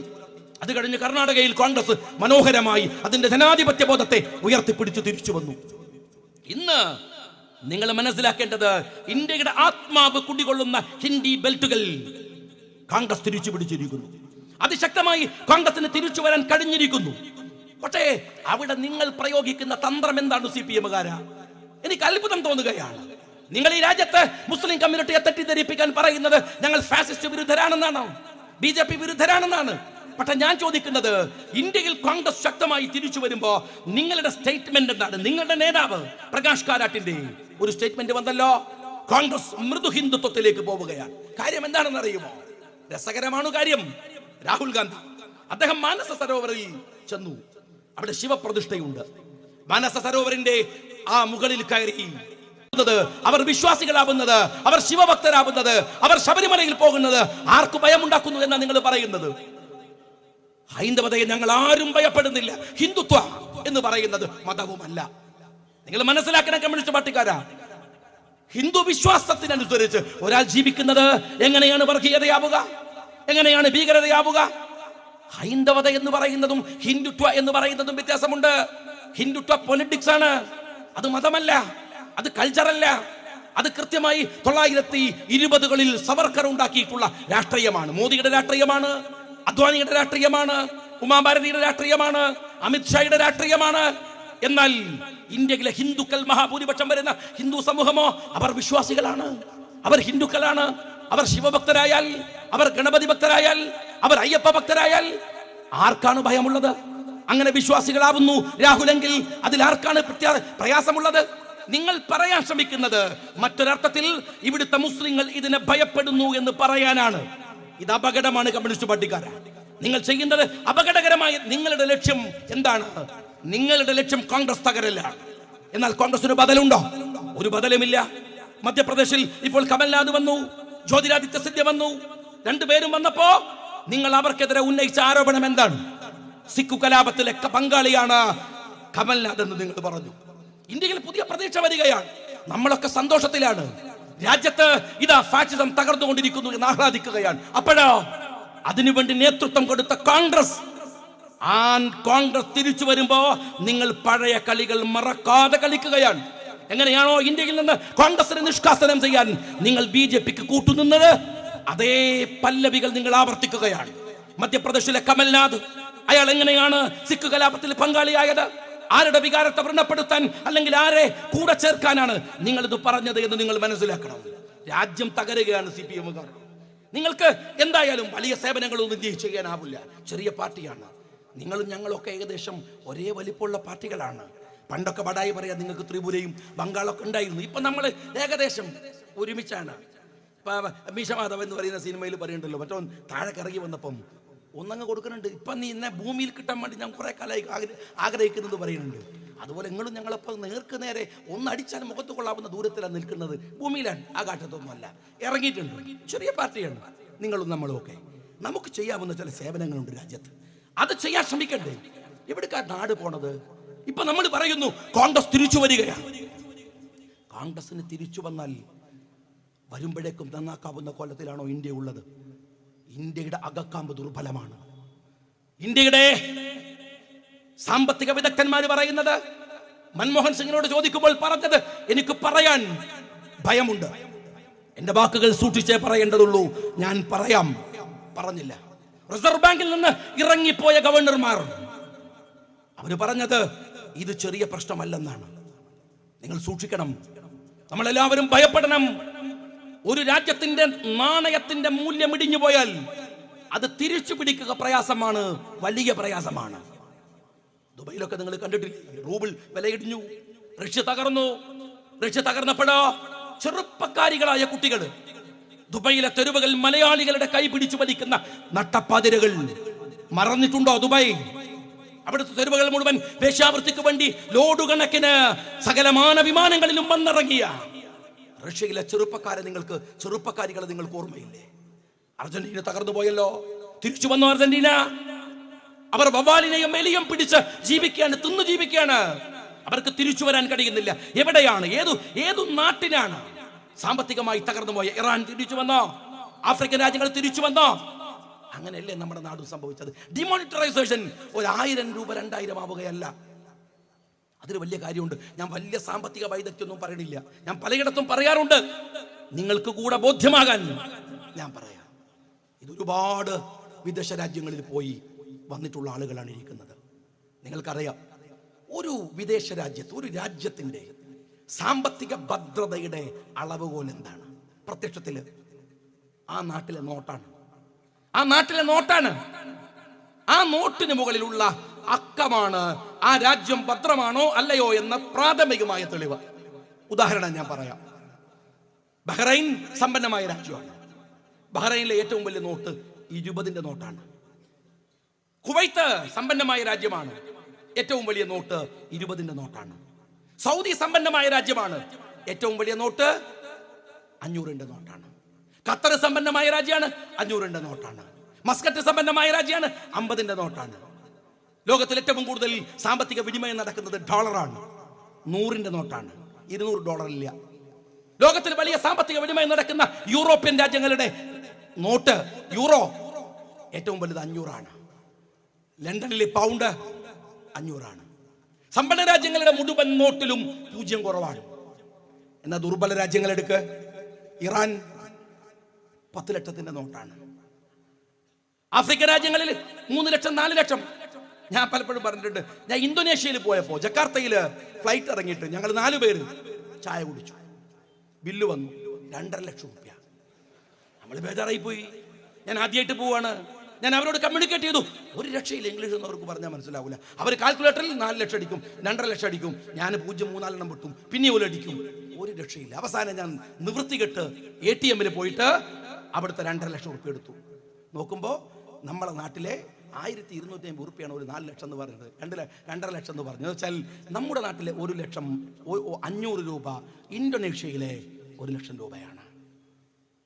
ദുബായിലെ ഏറ്റവും വലിയ നോട്ട് 1000 അതിന് സമാനമായ സാമ്പത്തിക ഭദ്രതയുണ്ടായിരുന്നു ഇന്ത്യക്ക്. ആ സമയത്താണ് ഈ പൊട്ടം കൊണ്ടുപോയി 1000 2000 ആക്കുന്നത്. ആരെങ്കിലും ചെയ്യോ അങ്ങനെ ഒരു കാര്യം? അതിന്റെ ഫലം എന്താണ്? തിരിച്ചു വരിക പ്രയാസമുള്ള കാര്യമാണ്. എന്തെല്ലാം അസംബന്ധങ്ങളാണ് ചെയ്തു വെച്ചത്. ഞാൻ എപ്പോഴും പറയാറുണ്ട്, വൈകാരികത കൊണ്ട് നിങ്ങൾക്ക് ഭരണത്തിലെത്താം, ഭരണം പിടിക്കാം, വൈകാരികത കൊണ്ട് ഭരിക്കാനാവില്ല. അതാണ് ട്രെൻഡ് തെളിയിക്കുന്നത്, അതാണ് ട്രംപ് തെളിയിക്കുന്നത്, അതാണ് മോഡി തെളിയിച്ചു കൊണ്ടിരിക്കുന്നത്, അതാണ് പിണറായി വിജയൻ പണ്ടേ തെളിയിച്ചു കഴിഞ്ഞത്. നിങ്ങൾക്ക് വൈകാരികതയുണ്ട്, രാജ്യം ഭരിക്കാനാവില്ല. രാജ്യം ഭരിക്കാൻ വിവേകമുണ്ടാവണം, രാജ്യം ഭരിക്കാൻ പക്വതയുണ്ടാവണം, ഭാഗതയുണ്ടാവണം, ക്ഷമയുണ്ടാവണം, കാഴ്ചപ്പാടുകൾ ഉണ്ടാവണം. ഇന്നല്ല നാളേക്കുമപ്പുറം നോക്കാനുള്ള ദീർഘവീക്ഷണം ഉണ്ടാവണം. അതുകൊണ്ടാണ് ഇന്ത്യ അങ്ങനെ എത്തിയത്. എവിടുന്ന ഇന്ത്യ വന്നത്? ഏതെല്ലാം ബുദ്ധിമുട്ടുകൾ, കഷ്ടപ്പാടുകൾ കഴിഞ്ഞ്. കമ്മ്യൂണിസ്റ്റ് പാർട്ടിക്കാരൻ ഓർത്തു നോക്ക്, നമ്മുടെ നാട് ചിലപ്പോഴൊക്കെ ഈ ദുബായിൽ നിന്നൊക്കെ വരുന്ന ആളുകൾ പറയാറുണ്ട്, ദുബായ് ഭയങ്കര സംഭവമാണ്, മോശമെന്നൊന്നും ഞാൻ പറയണില്ല, പക്ഷെ ചെറിയൊരു രാജ്യമാണ്. നിങ്ങളിങ്ങനെ യാത്ര ചെയ്യുമ്പോൾ ഇടുക്കി കൂടെ ഒക്കെ ഇങ്ങനെ പോകുമ്പോൾ മലന്റെ മുകളിൽ ഒരു വീട് കാണാം, അവിടെ വൈദ്യുതി ഉണ്ടാവും, അവിടെ വെളിച്ചമുണ്ട്. ഈ രാജ്യം പരന്നു കിടക്കുന്ന ഒരു നാട്, അതിരുകൾ എത്ര വലുതാണ്. പക്ഷെ ഈ രാജ്യം എത്ര മേൽ പുരോഗമിച്ചു. നിങ്ങൾക്ക് ദുബായിലെ ഒരു ലാൻഡ് ഫോണിൽ കിട്ടുന്നതിന്റെ ഇരട്ടി ടെക്നോളജി ഇവിടുത്തെ ലാൻഡ് ഫോണിലുണ്ട്, ഇവിടുത്തെ സൗകര്യങ്ങളുണ്ട്. എന്തെല്ലാം കണക്ഷനുകൾ, എന്തെല്ലാം സൗകര്യങ്ങൾ ഇന്ത്യയിലുണ്ട്. ടെക്നോളജിയിൽ എവിടെയാണ് ഇന്ത്യ നിൽക്കുന്നത്? ലോകത്തിന് മാതൃകയാകുന്ന സാമ്പത്തിക ശാസ്ത്രീയ നേട്ടങ്ങൾ കൈവരിച്ച രാജ്യമായി ഇന്ത്യ മാറിയിട്ടുണ്ട്. എപ്പോഴാ കമ്മ്യൂണിസ്റ്റുകാരായത്? ആരാ ഇത് ഭരിച്ചത്? ഏതെങ്കിലും ഒരു കാലത്ത് നിന്റെ ഒരു 10 ഉറുപ്പിന്റെ സഹായം ഉണ്ടായിട്ടുണ്ടോ? നീ സഹായിച്ചിട്ടുണ്ടോ? ഇല്ല, ഉപദ്രവിച്ചിട്ടുണ്ട്. ഇപ്പൊ മധ്യപ്രദേശില് 21 സീറ്റ് കോൺഗ്രസിന് പോയത് നിന്നെ കൊണ്ടാണ്. അവർക്ക് ധൈര്യപൂർവ്വം ഭരിക്കാമായിരുന്നു അവിടെ. നീ വോട്ട് വാങ്ങി, അപ്പൊ ഞങ്ങൾ തോപ്പിച്ചല്ലോ, അഹങ്കരിക്കൊന്നും വേണ്ട. 2000 2500 1500 വോട്ടാണ്. നഞ്ഞെന്തിനാ നന്നഴിയുന്നു? വിഷം കുറച്ച് പോരെന്ന്, വിഷം കുറച്ച് പോരെ. നിങ്ങൾ കുറയൊന്നും വേണ്ട, നോട്ടയുടെയും പിറകിലാണ്. പക്ഷെ 2000 വോട്ടുണ്ടെങ്കിൽ നിങ്ങൾക്ക് കോൺഗ്രസിനെ 21 മണ്ഡലങ്ങളിൽ ജയിപ്പിക്കാമായിരുന്നു. നിങ്ങൾ ചെയ്തത് സെക്കുലർ വോട്ടുകളിൽ ഭിന്നിപ്പുണ്ടാക്കി BJPയെ ജയിപ്പിക്കുന്ന പണിയാണ് നിങ്ങൾ എടുത്തത്. മറ്റൊന്ന് ഞാൻ ചോദിക്കട്ടെ, കോൺഗ്രസ് തിരിച്ചു വരുന്നു, തിരിച്ചു പിടിക്കുന്നു. കർണാടക തിരിച്ചു പിടിച്ചു, മധ്യപ്രദേശ് തിരിച്ചു പിടിച്ചു, രാജസ്ഥാൻ തിരിച്ചു പിടിച്ചു, അങ്ങനെ അങ്ങനെ അങ്ങനെ തിരിച്ചു പിടിച്ചു. ഗുജറാത്തില് തിരിച്ചു വരുന്നു, ഇല്ലേ? ഞാൻ എന്നോട് ചോദിക്കട്ടെ, ഖിയാമത്ത് നാൾ 1-ാം തീയതിക്കിടയിൽ നിന്റെ ബംഗാളും ത്രിപുരയും തിരിച്ചു കിട്ടുമെന്ന് എനിക്ക് വല്ല ധാരണയുണ്ട്, വല്ല സാധ്യതയുണ്ട്? ഒന്ന് എടോ, തിരിച്ചു പിടിക്കണമെങ്കിൽ മത്സരിക്കണ്ടേ? മത്സരിക്കണമെങ്കിൽ നോമിനേഷൻ കൊടുക്കണ്ടേ? നോമിനേഷൻ കൊടുക്കണ്ടേ? ആടം വരെ പോണ്ടടോ. അതിന് ധൈര്യമുണ്ടോ? 10-35 കൊല്ലം ഭരിച്ച നാട്ടില് ചെന്നിറങ്ങാൻ പോലും ധൈര്യമില്ലാത്ത നീ എന്ത് ഭരണാടോടെ ഭരിച്ചത്? ഞാൻ പോയിട്ടുണ്ട് ത്രിപുരയില്, ഒരു മുസ്ലിം ഭൂരിപക്ഷ പ്രദേശത്താണ്. അവിടെ ചെന്നപ്പോൾ നിറയെ BJPയുടെ കൊടി. ഞാൻ അവരോട് ചോദിച്ചു, എന്താ ഇത് അത്ഭുതം? ഞാൻ ഭാഷാ സഹായിയുടെ സഹായത്തോടെ ചോദിച്ചു, ഇതെന്തൊരു അത്ഭുതമാണ്, നിങ്ങൾ BJP ആയോ? അവർ പറഞ്ഞായി. അപ്പൊ ഞാൻ എൻ്റെ രക്തം തിളച്ചല്ലോ. ഞാൻ അവരോട് ഉപദേശിക്കാൻ തുടങ്ങി, BJP വന്നാൽ അങ്ങനെ ആവും, BJP വന്നാൽ ഇങ്ങനെ ആവും, BJP വന്നാൽ ബുദ്ധിമുട്ടാണ്. അവരെല്ലാം കേട്ട് കഴിഞ്ഞിട്ട് പറഞ്ഞു, അതൊക്കെ BJP വന്നാലല്ലേ, ഞങ്ങൾ കുറച്ചായിട്ട് അങ്ങനെ തന്നെയാണ്. ഇവര് ഭരിച്ചങ്ങനെ ആക്കിയിട്ടുണ്ട്. ആ നാട്ടിൽ വെള്ളമില്ല, ഒരു സഹായമില്ല, അവർക്ക് ആരാധനാ സ്വാതന്ത്ര്യമില്ല. അവർ നിരന്തരമായി പീഡിപ്പിക്കപ്പെട്ടുകൊണ്ടിരിക്കുന്നു. പിന്നെ എങ്ങനെയാ അവർ നിങ്ങളുടെ കൂടെ നിൽക്കുക? അവരെങ്ങനെയാ നിൽക്കുക? നിങ്ങൾ ബംഗാളില് പരിശോധിക്കേണ്ട ഒരു കാര്യമുണ്ട്. തോറ്റതൊരു പെണ്ണിന്റെ മുമ്പിലാ സഖാവേ, ഒരു സ്ത്രീയുടെ മുമ്പിൽ. നിങ്ങൾ വനിതാ മതിലുണ്ടാക്കി സ്ത്രീകളെ ശാക്തീകരിക്കണമെങ്കിൽ ആ പെണ്ണിനെ കൊണ്ടൊന്ന് നിർത്തി കൊടുക്കുക. കേരളത്തിൽ ഇങ്ങനെ ഒരു പെണ്ണുണ്ട് എന്ന് കാണിച്ചു കൊടുക്കാൻ. അല്ലെങ്കിൽ ആ പെണ്ണിന്റെ തലമുടി കൊണ്ട് പിണറായി വിജയന്റെ നടുപ്പുറത്തൊരു നട്ടല്ലുണ്ടാക്കി വെച്ച് കൊടുക്കുക. ഫാഷിസത്തെ എങ്ങനെ നേരിടണമെന്ന് കാണിക്കാൻ. അവിടെ തോറ്റുപോയി. തിരിച്ചു വരാൻ നിങ്ങൾക്ക് ഖിയാമത്ത് നാൾ 1-ാം തീയതി വരെ കഴിയില്ല. അത്രമേൽ നിങ്ങൾ പോയി. നേരെ ചൊവ്വേ ഒരു പഞ്ചായത്ത് പോലും ഭരിച്ചിട്ടില്ലാത്ത നിങ്ങളാണ് കോൺഗ്രസിനെ ഉപദേശിക്കാൻ വരുന്നത്. ഇന്ത്യ രാജ്യം ഉണ്ടായത് അതൊരു ആശയമാണ്. 1937 പണ്ഡിറ്റ് ജവഹർലാൽ നെഹ്റുവിനെ കോൺഗ്രസിന്റെ 3-ാമത്തെ തവണ കോൺഗ്രസിന്റെ അധ്യക്ഷനായി തീരുമാനിക്കുന്നുണ്ട്.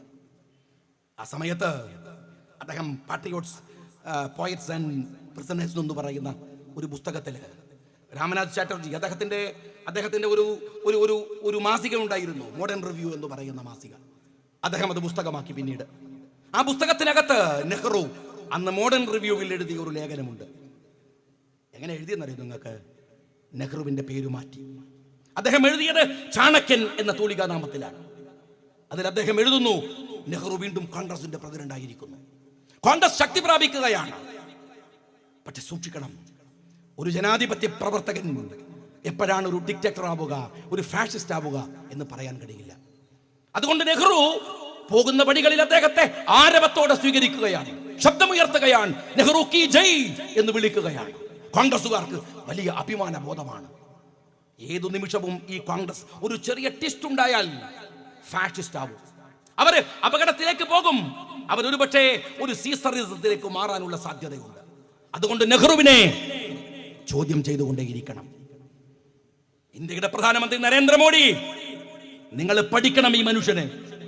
പിണറായി വിജയൻ പഠിക്കണം.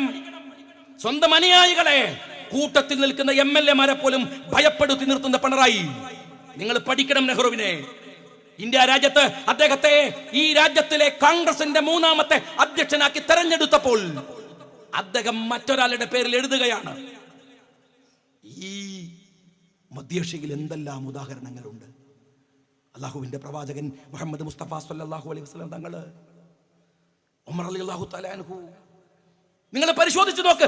ആ ആശയങ്ങൾ ഞാൻ ബഹുമാനിക്കുന്നു എന്ന് പറഞ്ഞ ഒരു രാജ്യം, ആ രാജ്യത്തിന്റെ ഒരു ഭരണാധികാരിയായി ലോകത്തിന് മാതൃകയാക്കി നിന്നിരുന്ന ഒരു ഭരണ വ്യവസ്ഥക്ക് നേതൃത്വം കൊടുത്ത നെഹ്റു, ആ നെഹ്റു എഴുതുന്നു സ്വന്തം പേരിൽ, സ്വന്തമല്ലാത്ത പേരിൽ അയാളെ തന്നെ വിമർശിച്ചുകൊണ്ട്, തന്നെ വിമർശിച്ചുകൊണ്ട്, പ്രിയപ്പെട്ട സഖാവ് പിണറായി വിജയൻ, നിങ്ങൾ പഠിക്കേണ്ടത് ഈ രാജ്യമാണ്. ഏതോ ലോകത്തു നിന്ന് ഛർദ്ദിച്ചു വിട്ട, ലോകം മുഴുവൻ തള്ളിപ്പറഞ്ഞുപോയ ഒരു പ്രത്യേക ശാസ്ത്രത്തെ മുറുകെ പിടിച്ച് രാജ്യത്ത് ഈ നാട്ടിൽ കൊണ്ടുവരാൻ ശ്രമിക്കുമ്പോൾ നിങ്ങൾ പഠിക്കണം. എന്തായിരുന്നു ഇന്ത്യ എന്ന്, എവിടെയായിരുന്നു ഇന്ത്യ എന്ന്. ഗാന്ധിജി സൗത്ത് ആഫ്രിക്കയിൽ പഠിക്കുകയാണ്. ആ പഠിക്കുന്ന സമയത്ത് പരീക്ഷ നടക്കുന്നു. ആ പരീക്ഷയിൽ അദ്ദേഹത്തോട് ഒരു വാചകം, കേറ്റ് എന്ന് പറയുന്ന ഒരു വാചകം എഴുതാൻ വേണ്ടിയിട്ട് ഇൻസ്പെക്ഷൻ വന്ന ഇൻസ്പെക്ടർ പറഞ്ഞു. അദ്ദേഹത്തിന് എഴുതാൻ കഴിയുന്നില്ല. അപ്പോൾ ആ ക്ലാസ്സിൽ അധ്യാപകൻ അദ്ദേഹത്തിൻ്റെ കാലിൽ ഇങ്ങനെ ചെരുപ്പ് കൊണ്ട് തട്ടിയിട്ട് പറയാണ് ഗാന്ധിജിയോട്, അടുത്തവൻ്റെത് നോക്കി എഴുത്. ഗാന്ധിജി നോക്കിയില്ല. അദ്ദേഹം പിന്നീട് തൻ്റെ പുസ്തകത്തിൽ പറയുന്നുണ്ട്, എന്നോട് പറയുന്നത് അധ്യാപകനാണെങ്കിലും ഞാനത് ചെയ്താൽ കുറ്റമാണ്. ആ ക്ലാസ് മുറിയിലെ 6 പേരും നേർക്കുനേരെ എഴുതി, ഗാന്ധിജി തെറ്റായി എഴുതി. ഗാന്ധിജി പിന്നീട് പറയുന്നു, എൻ്റെ അധ്യാപകൻ പറഞ്ഞാലും ഞാനത് ചെയ്യുന്നത് തെറ്റാണ്. സൂഫി വര്യനെ പോലെ ജീവിച്ചു പോയ ഒരു മനുഷ്യൻ, ഫക്കീറായി ജീവിച്ചു പോയ ഒരു മനുഷ്യൻ, സഖാവ് പിണറായി വിജയൻ അഹങ്കാരത്തിന്റെ കൊടുമുടിയിൽ കയറി ഇവിടുത്തെ സകല ജനങ്ങളോടും കടക്ക് പുറത്ത് എന്ന് ആജ്ഞാപിച്ചു മാത്രം ശീലമുള്ള മിസ്റ്റർ പിണറായി വിജയൻ, താങ്കൾ പഠിക്കണം ഇന്ത്യയെ, താങ്കൾ മനസ്സിലാക്കണം ഇന്ത്യയെ. ഇന്ത്യ ഉണ്ടായത് ഒരു സുപ്രഭാതത്തിലല്ല, ഒരുപാട് മൗലികതയുടെ അടിത്തറയുണ്ട് ഇന്ത്യ എന്ന് പറയുന്ന മഹാരാജ്യത്തിന്. ആ രാജ്യത്തെയാണ്, അതുകൊണ്ട് അത് മനസ്സിലാക്കാൻ, അത് തിരിച്ചറിയാൻ, അങ്ങനെ പഠിക്കുമ്പോഴാണ് നിങ്ങൾ ഇന്ത്യ എന്ത് എന്ന് മനസ്സിലാക്കുകയുള്ളൂ. അതറിയാത്തതിന്റെ കുഴപ്പമാണ്. വനിതാ മതിലുണ്ടാക്കാനൊക്കെ പോകുമ്പോൾ ഈ സംസ്കാരമൊക്കെ രാജ്യത്ത് ഉണ്ടാക്കണമെന്ന് വിചാരിച്ചിട്ടാ പറയണതെങ്കിൽ, അല്ലെങ്കിൽ എന്ത് പൊട്ടത്തരമാണ്. നേരത്തെ മുസ്തഫയുടെ പ്രസംഗിക്കുന്നുണ്ടായിരുന്നല്ലോ. എന്താ നിങ്ങൾ പറയുന്നത്? സ്ത്രീകൾക്ക് തുല്യത വേണം. ആര്? സഖാവ് പിണറായി വിജയന്റെ പുത്തരിക്കണ്ടം പ്രസംഗമാണ്. അദ്ദേഹത്തെ വേണമെങ്കിൽ ഒരു പുത്തരിക്കണ്ടൻ നവോത്ഥാന നായകൻ എന്ന് വിളിക്കാവുന്നതാണ്. അവിടെ വെച്ച് പ്രസംഗിക്കാൻ സഖാവ് പിണറായി വിജയൻ, നിങ്ങൾ എന്തൊരു അസംബന്ധമാണ് ഈ പറയുന്നത്? സ്ത്രീകൾക്ക് സമത്വം വേണമെന്ന് പറഞ്ഞാൽ അവർ പുരുഷനൊപ്പം നിൽക്കണമെന്നാണോ നിങ്ങൾ പറയുന്നത്? അതിലൊരു അഹങ്കാരല്ലേ? അതിന്റെ മുകളിൽ പോയിക്കൂടാ? പുരുഷനെക്കാളും മുകളിൽ ചിന്തിച്ചൂടാ? പുരുഷനെക്കാളും മുകളിൽ അധികാരം എടുത്തൂടാ? യഥാർത്ഥത്തിൽ നിങ്ങൾ സ്ത്രീ പുരുഷ സമത്വം എന്നത് പുരുഷാധിപത്യത്തിന്റെ ഒരു പ്രയോഗമാണ്. നിങ്ങളത് മനസ്സിലാക്കുന്നില്ല. സ്ത്രീ പുരുഷനൊപ്പമേ നിൽക്കാവൂ എന്ന നിങ്ങളുടെ വൃത്തികെട്ട മനസ്സാണ് ഈ സമത്വം എന്ന വാചകം ഉപയോഗിക്കുന്നത്. ഞങ്ങൾ സമത്വത്തെ കുറിച്ച് വാദിക്കുന്നവരല്ല. അവരവർക്ക് ലഭിക്കേണ്ട അവകാശങ്ങൾ അവർക്ക് ലഭിക്കണമെന്ന് പറയുന്നവരാണ്. അവിടെ സമത്വമല്ല ഉണ്ടാവേണ്ടത്. അതല്ല നിങ്ങൾ പറയുന്നത്. ശാക്തീകരണം, സ്ത്രീ ശാക്തീകരണം, അതിനകത്തൊരു ഒരു ഒരു ധാരണപ്പിശകുണ്ട്. അതൊരു മസിൽ പവറിന്റെ ഭാഷയാണ്. സ്ത്രീ ശാക്തീകരണം എന്ന് പറയുന്നത് മസിൽ കൊണ്ട് മാത്രമാണോ? ശക്തി കൊണ്ട് മാത്രമാണോ? അല്ല, ബുദ്ധി കൊണ്ട്. മലപ്പുറത്തിലെ ചെറിയ മാപ്പിള കുട്ടികളെ പോയി പരിശോധിക്കുക. ഈ ആകാശത്തിൽ ഒരു പുതിയ നക്ഷത്രം കണ്ടുപിടിച്ച് ലോകത്തിന് മാതൃകയായത് മലപ്പുറത്തിലെ ഒരു മാപ്പിള കുട്ടിയാണ്. ഒരു വനിതാ മതിലും ഉണ്ടാക്കിയിട്ടല്ല. ആ ബുദ്ധി കൊണ്ട് അവർ ഉയർന്നു വന്നത്. ഇവിടുത്തെ സ്ത്രീകൾ പഠിക്കുക. നിങ്ങള് ഏതെങ്കിലും ഒരു കോളേജിൽ, ഇതാ PSMO കോളേജിൽ പോയി നോക്ക്. അവിടുത്തെ 80%, ഞാൻ കഴിഞ്ഞ മാസം അവിടെ യൂണിയൻ ഉദ്ഘാടനം ചെയ്യാൻ പോയപ്പോൾ കണ്ടു. 80%. Farook college 90%. Sir Syed college എവിടെ പോയാലും ആൺകുട്ടികളുടെ എത്രയോ മുമ്പിൽ ബുദ്ധി കൊണ്ട് നടക്കുന്നു അവർ. നിങ്ങൾ വനിതാ മതിലുണ്ടാക്കിയതല്ല.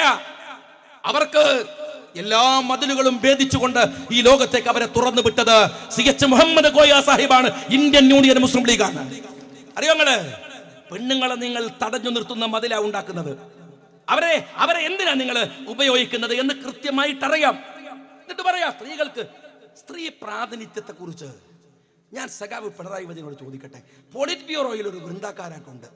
ഏതായാലും പുയ്യാപ്പിള പോളിറ്റ് ബ്യൂറോക്ക് പോകുന്ന ഞാനും കൂടി വെറ്റ തേച്ചിട്ട് കൂട്ടിയതല്ലത് പ്രകാശ് കാരാട്ടിന്റെ ഭാര്യനെ. വേറെ ആരോടെ ഉള്ളത്? കേരളത്തിലെ 14 ജില്ലകളിൽ നിനക്ക് CPM സെക്രട്ടറി ഇല്ലേ? ഒരു പെണ്ണുണ്ടോ? നിങ്ങൾക്ക് സ്വാധീനമുള്ള കേരളത്തിൽ നിങ്ങൾ അവരെ മുഖ്യമന്ത്രിയാക്കിയോ? നിങ്ങൾ മുച്ചൂടും ഭരിച്ച ബംഗാളിൽ ഒരു പെണ്ണിനെ കൊണ്ടുവന്ന് മുഖ്യമന്ത്രിയാക്കിയോ? ഞാൻ ചോദിക്കുന്നത്, ഈ വനിതാ പ്രാതിനിധ്യം കൊടുക്കുന്ന വിഷയത്തിൽ നിങ്ങൾ അവരോട് മര്യാദ കാണിച്ചോ? കോൺഗ്രസ് ഇന്ത്യയുടെ പ്രധാനമന്ത്രിയാക്കി ഇന്ദിരാഗാന്ധി. കഴിഞ്ഞ തവണ സ്വർണ്ണ തളികയിൽ ഈ രാജ്യം വെച്ചു നീട്ടി. ആരുടെ മുമ്പില്? സോണിയാഗാന്ധിയുടെ മുമ്പില്. ഇന്നും കോൺഗ്രസിലെ പ്രബലമായ ശബ്ദമായി. അവിടെ എത്ര വനിതകളുണ്ട്? നിങ്ങൾ പറ. അതിന് സമാനമായ ഒരു മാതൃക നിങ്ങൾ കാണിച്ചിട്ട് പറ. നിങ്ങൾ ഇവിടെ അതിനെതിരായി പറയാൻ നിങ്ങൾ സ്ത്രീകളോട് ബഹുമാനം കാണിച്ചിട്ടുണ്ടോ? നിങ്ങൾ ഈ മതിൽ കെട്ടുമ്പോ എന്റെ കണ്ണൂരിലെ എന്റെ മണ്ഡലത്തിൽ ഒരു പാവം സ്ത്രീയുണ്ട്, ചിത്രലേഖ എന്ന പേര്. ആ സ്ത്രീയെ നിങ്ങൾ ഉപദ്രവിച്ചതിന് കണക്കുണ്ടോ? അവരെ പീഡിപ്പിച്ചതിന് കണക്കുണ്ടോ? അവസാനം എല്ലാം നഷ്ടപ്പെട്ട് നിരാലംബയായി ആ സ്ത്രീ നിൽക്കുമ്പോ അവർക്കിപ്പോ വീട് വെച്ചു കൊടുക്കുന്നത് മുസ്ലിം ലീഗിന്റെ പ്രവർത്തകന്മാരാണ്. അറിയോ നിങ്ങൾക്ക്? അവർക്ക് ദളിത് സ്ത്രീക്ക് വീട് വെച്ചു കൊടുക്കുന്നത് അബുദാബിയിലെ ഗ്രീൻ വോയ്സ് എന്ന് പറയുന്ന ഒരു സംഘടന ഞങ്ങള് നേതൃത്വം കൊടുത്തു. എന്റെ മണ്ഡലത്തില് നിങ്ങൾക്ക് വിനീത കൂട്ടായി അറിയുമോ? ഒരു പെണ്ണാണ് സഖാവേ. ആ കൃഷിക്കാരിയോട് നിങ്ങൾ ചെയ്ത ക്രൂരത നിങ്ങൾ മറക്കോ? നിങ്ങൾക്ക് ചന്ദ്രശേഖരന്റെ ഭാര്യയെ അറിയോ?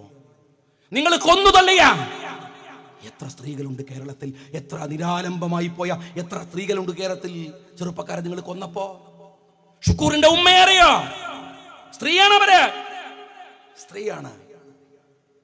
ഈ അടുത്ത് മതം മാറിയതിന്റെ പേരിൽ ഒരു ചെറുപ്പക്കാരനെ ഇവിടുന്ന് കൊന്നു തള്ളിയപ്പോ അവരുടെ കുടുംബത്തിന് പണം കൊടുക്കണമെന്ന് ഈ അബ്ദുറബ് സാഹിബ് നിയമസഭയിൽ പറഞ്ഞപ്പോ എന്താണ് എന്റെ പിണറായി വിജയൻ പറഞ്ഞത്? എന്താ പറഞ്ഞത്? നിങ്ങൾ സ്ത്രീകളുടെ കൂടെ ഉണ്ടോ? നിങ്ങൾ എന്തിനു വേണ്ടിയാണ് ഈ വേഷം കിട്ടുന്നത് എന്ന് നിങ്ങളൊന്ന് പറയുക.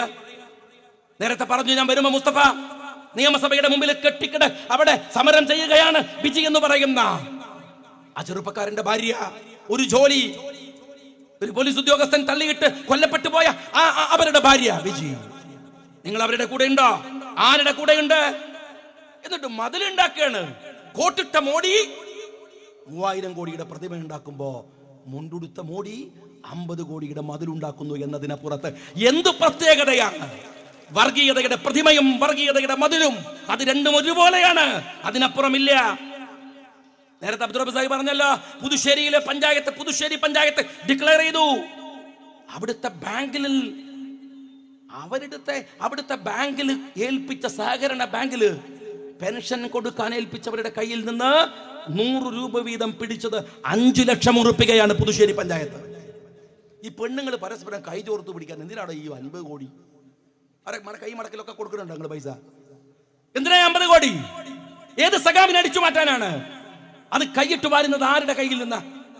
എനിക്ക് ഓർമ്മയുണ്ട്, ഞാൻ MLA ആയിട്ട് കണ്ണൂരില് എൻ്റെ ഓഫീസ് തുറന്നിട്ട് 2ാമത്തെ ദിവസം ഞാൻ ഓഫീസിന്റെ മുകളിൽ നിൽക്കുമ്പോൾ എന്നോട് എൻ്റെ കൂടെയുള്ള ഒരു പയ്യൻ വന്നിട്ട് പറഞ്ഞു, നിങ്ങളെ കാണാൻ വേണ്ടി ഒരു വൃദ്ധനായ മനുഷ്യൻ താഴെയുണ്ട്, അയാൾക്ക് സ്റ്റെപ്പ് കയറാൻ വയ്യ.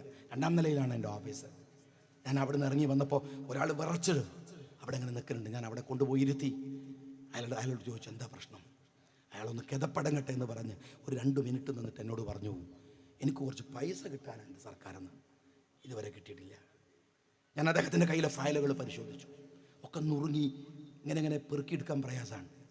അവസാനം ഞാൻ നോക്കുമ്പോൾ അദ്ദേഹത്തിന് വാർദ്ധക്യകാല പെൻഷൻ കിട്ടാനുണ്ട് 2-3 മാസത്തെ പൈസയാണ്, 900 രൂപ. എത്രയോ ദൂരെ നിന്ന് ഓട്ടോറിക്ഷ പിടിച്ചിട്ട് ആ പാവം മനുഷ്യൻ എന്നെ കാണാൻ വന്നത് ആ 900 രൂപയ്ക്കാണ്. ഞാൻ നിയമസഭയിൽ അബ്ദുൾ റബ്ബ് സാഹിബിനെ അറിയാം, ആ വിഷയം വെച്ചുകൊണ്ട് സബ്മിഷൻ കൊണ്ടുവന്നു.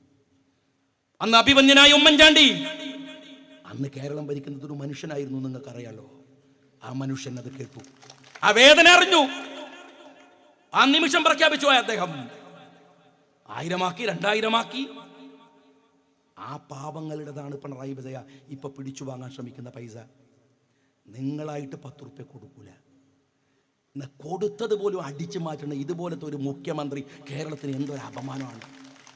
ഈ പാവങ്ങളുടെ പൈസ കൊണ്ട് മതിലുണ്ടാക്കി നവോത്ഥാന നായകനാകുന്നതിനേക്കാൾ നല്ലത് വേറെ വല്ല ഏർപ്പാടും നടത്തുന്നതാണ് പിണറായി വിജയൻ നല്ലത്. ഈ സാധുക്കളുടെ പൈസ എടുത്തിട്ട് എന്തൊരു ഇരപ്പത്തര ചെയ്യേണ്ടത്? ആലോചിച്ച് നോക്ക്. പണ്ടൊക്കെ ഞങ്ങളൊക്കെ വലിയ രാജാക്കന്മാരായിരുന്നു. ഞാനൊക്കെ തിരുവനന്തപുരത്ത് പോകുമ്പോൾ ഒരു ലോഡ് ഫയൽ ഉണ്ടാവും. എന്നുവെച്ചാൽ പാവപ്പെട്ടവർ ഇതാണ് പിണറായി വിജയൻ്റെ അടുത്ത് എന്താണ് മുഖ്യമന്ത്രി ഇങ്ങനെ വലിയ തിരക്കിലൊക്കെ ആക്കി ഇടക്കൂടെ പോയിട്ട് നമ്മൾ ഈ ഫയൽ കാണിക്കും ഉമ്മൻചാണ്ടി സാറോട്. അവർക്ക് സമയവും കാലമൊന്നും ഇല്ലല്ലോ. അതുകൊണ്ട് നോക്കിയിട്ട് പറയും 1 ലക്ഷം രൂപ. ഞാൻ പറയും പാവാണ് സാർ. അത് കേൾക്കുമ്പോൾ തന്നെ 1 ലക്ഷം രൂപ, പിന്നെ ഒരു 50,000 രൂപ, പിന്നെ ഒരു 10,000 രൂപ. അബ്ദുൾ റബ്ബ് സാഹിബൊക്കെ അടിച്ചു മാറ്റേണ്ട വിദഗ്ധന്മാരായിരുന്നു. അവർക്ക് നമ്മളെക്കാൾ സ്വാധീനമുള്ളതുകൊണ്ട് വമ്പിച്ചടിച്ചു മാറ്റും. ഞാൻ പിന്നെ സാധു അവിടെ അല്ലേ കണ്ണൂരിൽ ഒറ്റക്ക്, അപ്പോൾ കുറച്ചൊക്കെ കിട്ടുള്ളൂ. എന്നാൽ എന്തൊരു സുഖമായിരുന്നു. എത്ര പാവങ്ങൾക്ക് ആ പൈസ കിട്ടിയിരുന്നത്. ഇപ്പോഴോ, ഇപ്പം നമ്മുടെ രാജരാജ ചോള വിക്രമനാണ് ഭരിക്കുന്നത്. അപ്പം അതുകൊണ്ട് സ്വീകരിക്കൂല. നിങ്ങൾ ഓഫീസിൽ കൊടുത്തോളൂ. അമ്മ നമ്മൾ ഓഫീസ് കൊടുക്കണം. ഓഫീസ് കൊടുത്താൽ ഒരാഴ്ച കഴിയുമ്പോൾ നമുക്കൊരു കത്ത് വരും, താങ്കളുടെ അപേക്ഷ ഇവിടെ കിട്ടിയിട്ടുണ്ട്. വലിയ കാര്യമായി ഒരു തെളിവായല്ല, അതെടുത്ത് ഓഫീസിൽ വെക്കും. 2 ആഴ്ച കഴിയുമ്പോൾ ജില്ലാ കലക്ടർക്ക് ഒരു കത്ത്, അതൊന്ന് പരിശോധിക്കണം. ജില്ലാ കലക്ടർ 2 ആഴ്ച കഴിയുമ്പോൾ തഹസിൽദാർക്ക് ഒരു ADM-ന് ഒരു കത്ത്, അതൊന്ന് പോയി പരിശോധിക്കണം. മൂപ്പര് 2 ആഴ്ച കഴിഞ്ഞിട്ട് തഹസിൽദാർക്ക് ഒരു കത്ത്, അതൊന്ന് പോയി പരിശോധിക്കണം. മൂപ്പര് 2 ആഴ്ച കഴിഞ്ഞിട്ട് വില്ലേജ് ഓഫീസർക്ക് ഒരു കത്ത്, അതൊന്ന് പോയി പരിശോധിക്കണം. മൂപ്പര് പരിശോധിക്കാൻ ഓഫീസ് വീട്ടിൽ ചെല്ലുമ്പോൾ 40ന്റെ ഭക്ഷണം കഴിച്ചുകൊണ്ടിരിക്കുന്നുണ്ടാവും ആൾക്കാർ. രോഗി മരിച്ചിട്ട് 40ഒക്കെ കഴിഞ്ഞിട്ടുണ്ടാവും. എന്തിട്ടും നിങ്ങൾ ചെയ്യണത്? 10 രൂപയുടെ ഉപകാരം രാജ്യത്തെ ജനങ്ങൾക്ക് ചെയ്യുന്നുണ്ട്. എന്നിട്ട് അവന്റെ കയ്യിൽ നിന്ന് ഉളുപ്പില്ലാതെ ആ പാവങ്ങളുടെ പൈസ അടിച്ചു മാറ്റല്ലേ നിങ്ങൾ ചെയ്യണത്? ആ പൈസ അതല്ലേ ചെയ്യുന്നത്? ഡോക്ടർ മുനീർ സാഹിബ് വർഗീയ മതിൽ എന്ന് പറഞ്ഞപ്പോ നിങ്ങൾക്ക് എന്താ പറ? സുഗതൻ ഉണ്ടാക്കുന്ന മതിൽ വർഗീയമല്ലേ? വെള്ളാപ്പള്ളി ഉണ്ടാക്കുന്ന മതിൽ വർഗീയമല്ലേ? എന്താ വെള്ളാപ്പള്ളി നടേശൻ പറഞ്ഞത്? മെനഞ്ഞാന്ന് ഇവിടുത്തെ മുസ്ലിങ്ങൾക്കും ക്രിസ്ത്യാനികൾക്കും നവോത്ഥാനത്തിൽ പങ്കില്ല. ശരിയാണ്, അദ്ദേഹത്തിന്റെ നവോത്ഥാനത്തിൽ ഞങ്ങൾക്ക് പങ്കില്ല, അത് സത്യമാണ്. ആ കള്ള് വിറ്റിട്ടുണ്ടാക്കുന്ന വമ്പൻ കുടമയറിനും അതുണ്ടാക്കി വെച്ച ആധിപത്യത്തിനും ഞങ്ങൾക്ക് പങ്കുണ്ടാവില്ല. പക്ഷെ മുസ്ലിങ്ങളുടെ പങ്ക് വെള്ളാപ്പള്ളിയെ ബോധ്യപ്പെടുത്തേണ്ട കാര്യമില്ല. ഞങ്ങൾ ഈ രാജ്യത്തിലെ സമൂഹത്തിന് ഉണ്ടാക്കി കൊടുത്തത് കുറെ നവോത്ഥാനത്തിന്റെ പേരിലുള്ള ആശയങ്ങളല്ല. അവർക്ക് ജീവിക്കാനുള്ള അവസരമാണ്, അവർക്ക് വിദ്യാഭ്യാസമാണ്, അവർക്ക് സംസ്കാരമാണ്. മഹാനായ ശ്രീനാരായണ ഗുരുദേവൻ എങ്ങനെയാണോ ഈ നാട്ടിലെ ഈഴവ സമുദായത്തെ സമുദ്ധരിച്ചത്, ആ വലിയ മനുഷ്യൻ എങ്ങനെയാണോ ഈഴവന്മാർക്ക് ആർജവം ഉണ്ടാക്കി കൊടുത്തത്, അവരോട് പറഞ്ഞു അറിവ് നേടുക, അവരോട് പറഞ്ഞു സംഘടിക്കുക.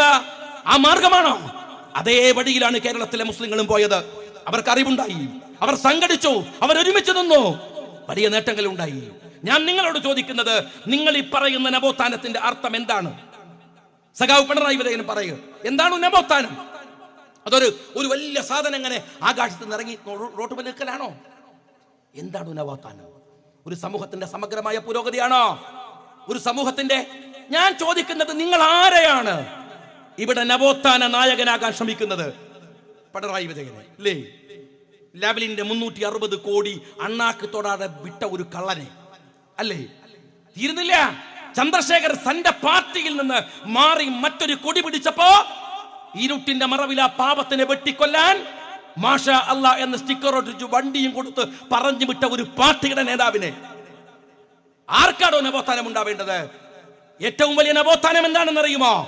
മനുഷ്യനെ മനുഷ്യനായി കാണുക. അതാണ്. ഇവിടെ മതങ്ങൾ ഒരുപാട് ദുരാചാരങ്ങൾ നടത്തി, അതിനെതിരെയാണ് നവോത്ഥാനത്തിന്റെ ശ്രമം ഉണ്ടായത്. ഗുരുദേവൻ അങ്ങനെയാ വന്നത്. ഞങ്ങൾക്കും വേണം ശിവൻ എന്ന് പറഞ്ഞ് ഈഴവ ശിവനെ ഉണ്ടാക്കി ശ്രീനാരായണ ഗുരുദേവൻ. മനുഷ്യർക്ക് വേണ്ടിയാ പ്രവർത്തിച്ചത്. ഞാൻ ചോദിക്കട്ടെ, മതങ്ങൾ ഉണ്ടാക്കി വെച്ച വെറിയുണ്ടല്ലോ, തെറ്റായ രീതിയിൽ ഉണ്ടാക്കി വെച്ച വെറി, ആ വെറിയുടെ 1000 മടങ്ങ് ശക്തി കൊണ്ട് രാഷ്ട്രീയ പാർട്ടികൾ ഉണ്ടാക്കുന്ന വെറി, അതിന് വിലയില്ല, അതിന് പ്രസക്തിയില്ല. ഞാൻ ചോദിക്കട്ടെ, പിണറായി വിജയ, CPM-ന്റെ കൊടി പിടിക്കാത്ത ഒരു പാർട്ടിക്കാരനെ മനുഷ്യനായുള്ള പരിഗണന നിങ്ങൾ കൊടുക്കുമോ? കൊടുക്കുമെങ്കിൽ കണ്ണൂരിന്റെ തെരുവിൽ നിങ്ങൾ കൊന്നു തള്ളിയ 10,000 പാവപ്പെട്ടവർ, അവരെ കുറിച്ച് നിനക്ക് എന്താ പറയാനുള്ളത്?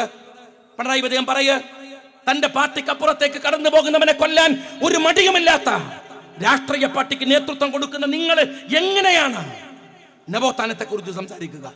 ഞങ്ങൾ നവോത്ഥാനത്തെ കുറിച്ച് ഒരു ധാരണയുണ്ട്, അത് മനുഷ്യരുടെ പുരോഗതിയാണ്, നന്മയാണ്. ഞങ്ങൾ അങ്ങനെയാ പഠിച്ചത്. ഞങ്ങൾ കൊടുക്കുന്ന ബൈത്തുർ റഹ്മ പഠിക്ക്, ഞങ്ങൾ കൊടുത്ത വിദ്യാഭ്യാസ സ്ഥാപനങ്ങൾ പഠിക്ക്, ഞങ്ങൾ ചെയ്ത സേവനങ്ങൾ പഠിക്ക്. അതിൽ ജാതിയുണ്ടോ, മതമുണ്ടോ? ഈ നാട്ടിലെ ഒരു ഹിന്ദു സഹോദരന് അവന്റെ വിശ്വാസം അനുസരിച്ച് ജീവിക്കാൻ കഴിയുന്ന അതേ മൗലികമായ അവകാശം ഈ നാട്ടിലെ മുസ്ലിമിനും വേണമെന്നല്ലാതെ മറ്റെന്താ ലീഗ് ചെയ്തത്, ലീഗ് പറഞ്ഞത്? നിങ്ങൾ പറയൂ, എന്തപരാധമാണ്, എന്തു തെറ്റാണ്? ഞങ്ങളൊന്നും ചെയ്തിട്ടില്ല. ഞങ്ങൾ നടത്തിയ നവോത്ഥാനം മനുഷ്യനെ മനുഷ്യനായി കാണാൻ വേണ്ടിയുള്ളതാണ്. ഞാൻ പറഞ്ഞല്ലോ, വിശപ്പ് മനുഷ്യനുള്ളതാണ്. വിശുദ്ധ ഖുർആന്റെ തന്നെ ഒരു ചോദ്യമുണ്ട് ഇല്ലേ?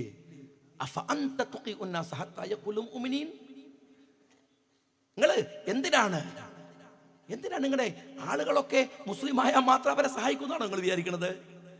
അള്ളാനേക്കാൾ വലിയ നീതിമാനാകാനാണോ നിങ്ങൾ ശ്രമിക്കുന്നത്? അള്ളാഹു വിചാരിച്ചിരുന്നെങ്കിൽ ഈ ലോകത്ത് വേറെ മതം ഉണ്ടാവുമോ, വേറെ ആശയം ഉണ്ടാവുമോ? അള്ളാഹ് ചോദിക്കുകയാണ്, ഞാൻ വിചാരിച്ചില്ലല്ലോ, ഞാനത് ചെയ്തില്ലല്ലോ. അള്ളാഹുവിന്റെ ഭാഷയല്ലേ അത്, അള്ളാഹുവിന്റെ വാക്കല്ലേ അത്? ഞാനത് ചെയ്തില്ലല്ലോ. ഞാൻ ഉദ്ദേശിച്ചിരുന്നെങ്കിൽ അല്ല പറയണില്ലേ? അങ്ങനെയെങ്കിൽ ഈ മനുഷ്യരെ മുഴുവൻ കാണാൻ ഒരുപോലെ കാണാൻ കഴിയണ്ടേ? അവര് പാർട്ടി മാറിയാൽ, അവര് മതം മാറിയാൽ, അവർ മറ്റു പ്രസ്ഥാനങ്ങളിലേക്ക് പോയാൽ, അവർ നിന്നോട് തെറ്റിയാൽ, അവന്റെ ജീവൻ എടുക്കാൻ നിനക്കെന്താ അധികാരം? നിനക്കെന്താ അവകാശം? മതം മാറിയതിന്റെ പേരിൽ ഒരു ചെറുപ്പക്കാരൻ കൊല്ലപ്പെട്ട മണ്ണല്ലേ ഇത്? രാഷ്ട്രീയ പാർട്ടി മാറിയതിന്റെ പേരിൽ എത്ര ചെറുപ്പക്കാരെ നിങ്ങൾ കൊന്നിട്ടുണ്ട്? എന്നിട്ട് നവോത്ഥാനത്തെ കുറിച്ച് പുത്തരിക്കണ്ടം മൈതാനിയിൽ പ്രസംഗിക്കുക, വായ തുറക്കുമ്പോൾ ഡ്രാക്കുളയുടെ 2 പല്ല് പുറത്തേക്ക് വരിക, ചോര എങ്ങനെ ഒഴിക്കുക. ആ പിണറായി വിജയനാണ് രാജ്യത്ത് നവോത്ഥാനം ഉണ്ടാക്കാൻ വേണ്ടി ശ്രമിക്കുന്നത്. അല്ലെങ്കിൽ നിങ്ങൾ സത്യത്തിൽ പിടിക്കുന്നത് ചെങ്കൊടിയുടെ രാഷ്ട്രീയം, നടപ്പിലാക്കുന്നത് കാവിക്കൊടിയുടെ രാഷ്ട്രീയം. അതാണ്. പിടിക്കുന്ന കൊടി ചെങ്കൊടിയാണ്, പക്ഷേ നടപ്പിലാക്കുന്ന രാഷ്ട്രീയം കാവിക്കൊടിയുടേതാണ്. അപ്പുറത്തെ സൈഡിൽ നിൽക്കാൻ പറഞ്ഞു, ശശിനെ പേടിച്ചിട്ടാണ്. അതാണ്.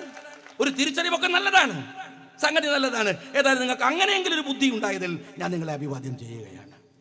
ഞാൻ സഖാക്കളോട് ചോദിക്കട്ടെ, ശബരിമലയിൽ സ്ത്രീകൾ കയറിയാൽ നവോത്ഥാനം ഉണ്ടാകുമെന്ന് നിങ്ങളോട് ആരാ പറഞ്ഞത്?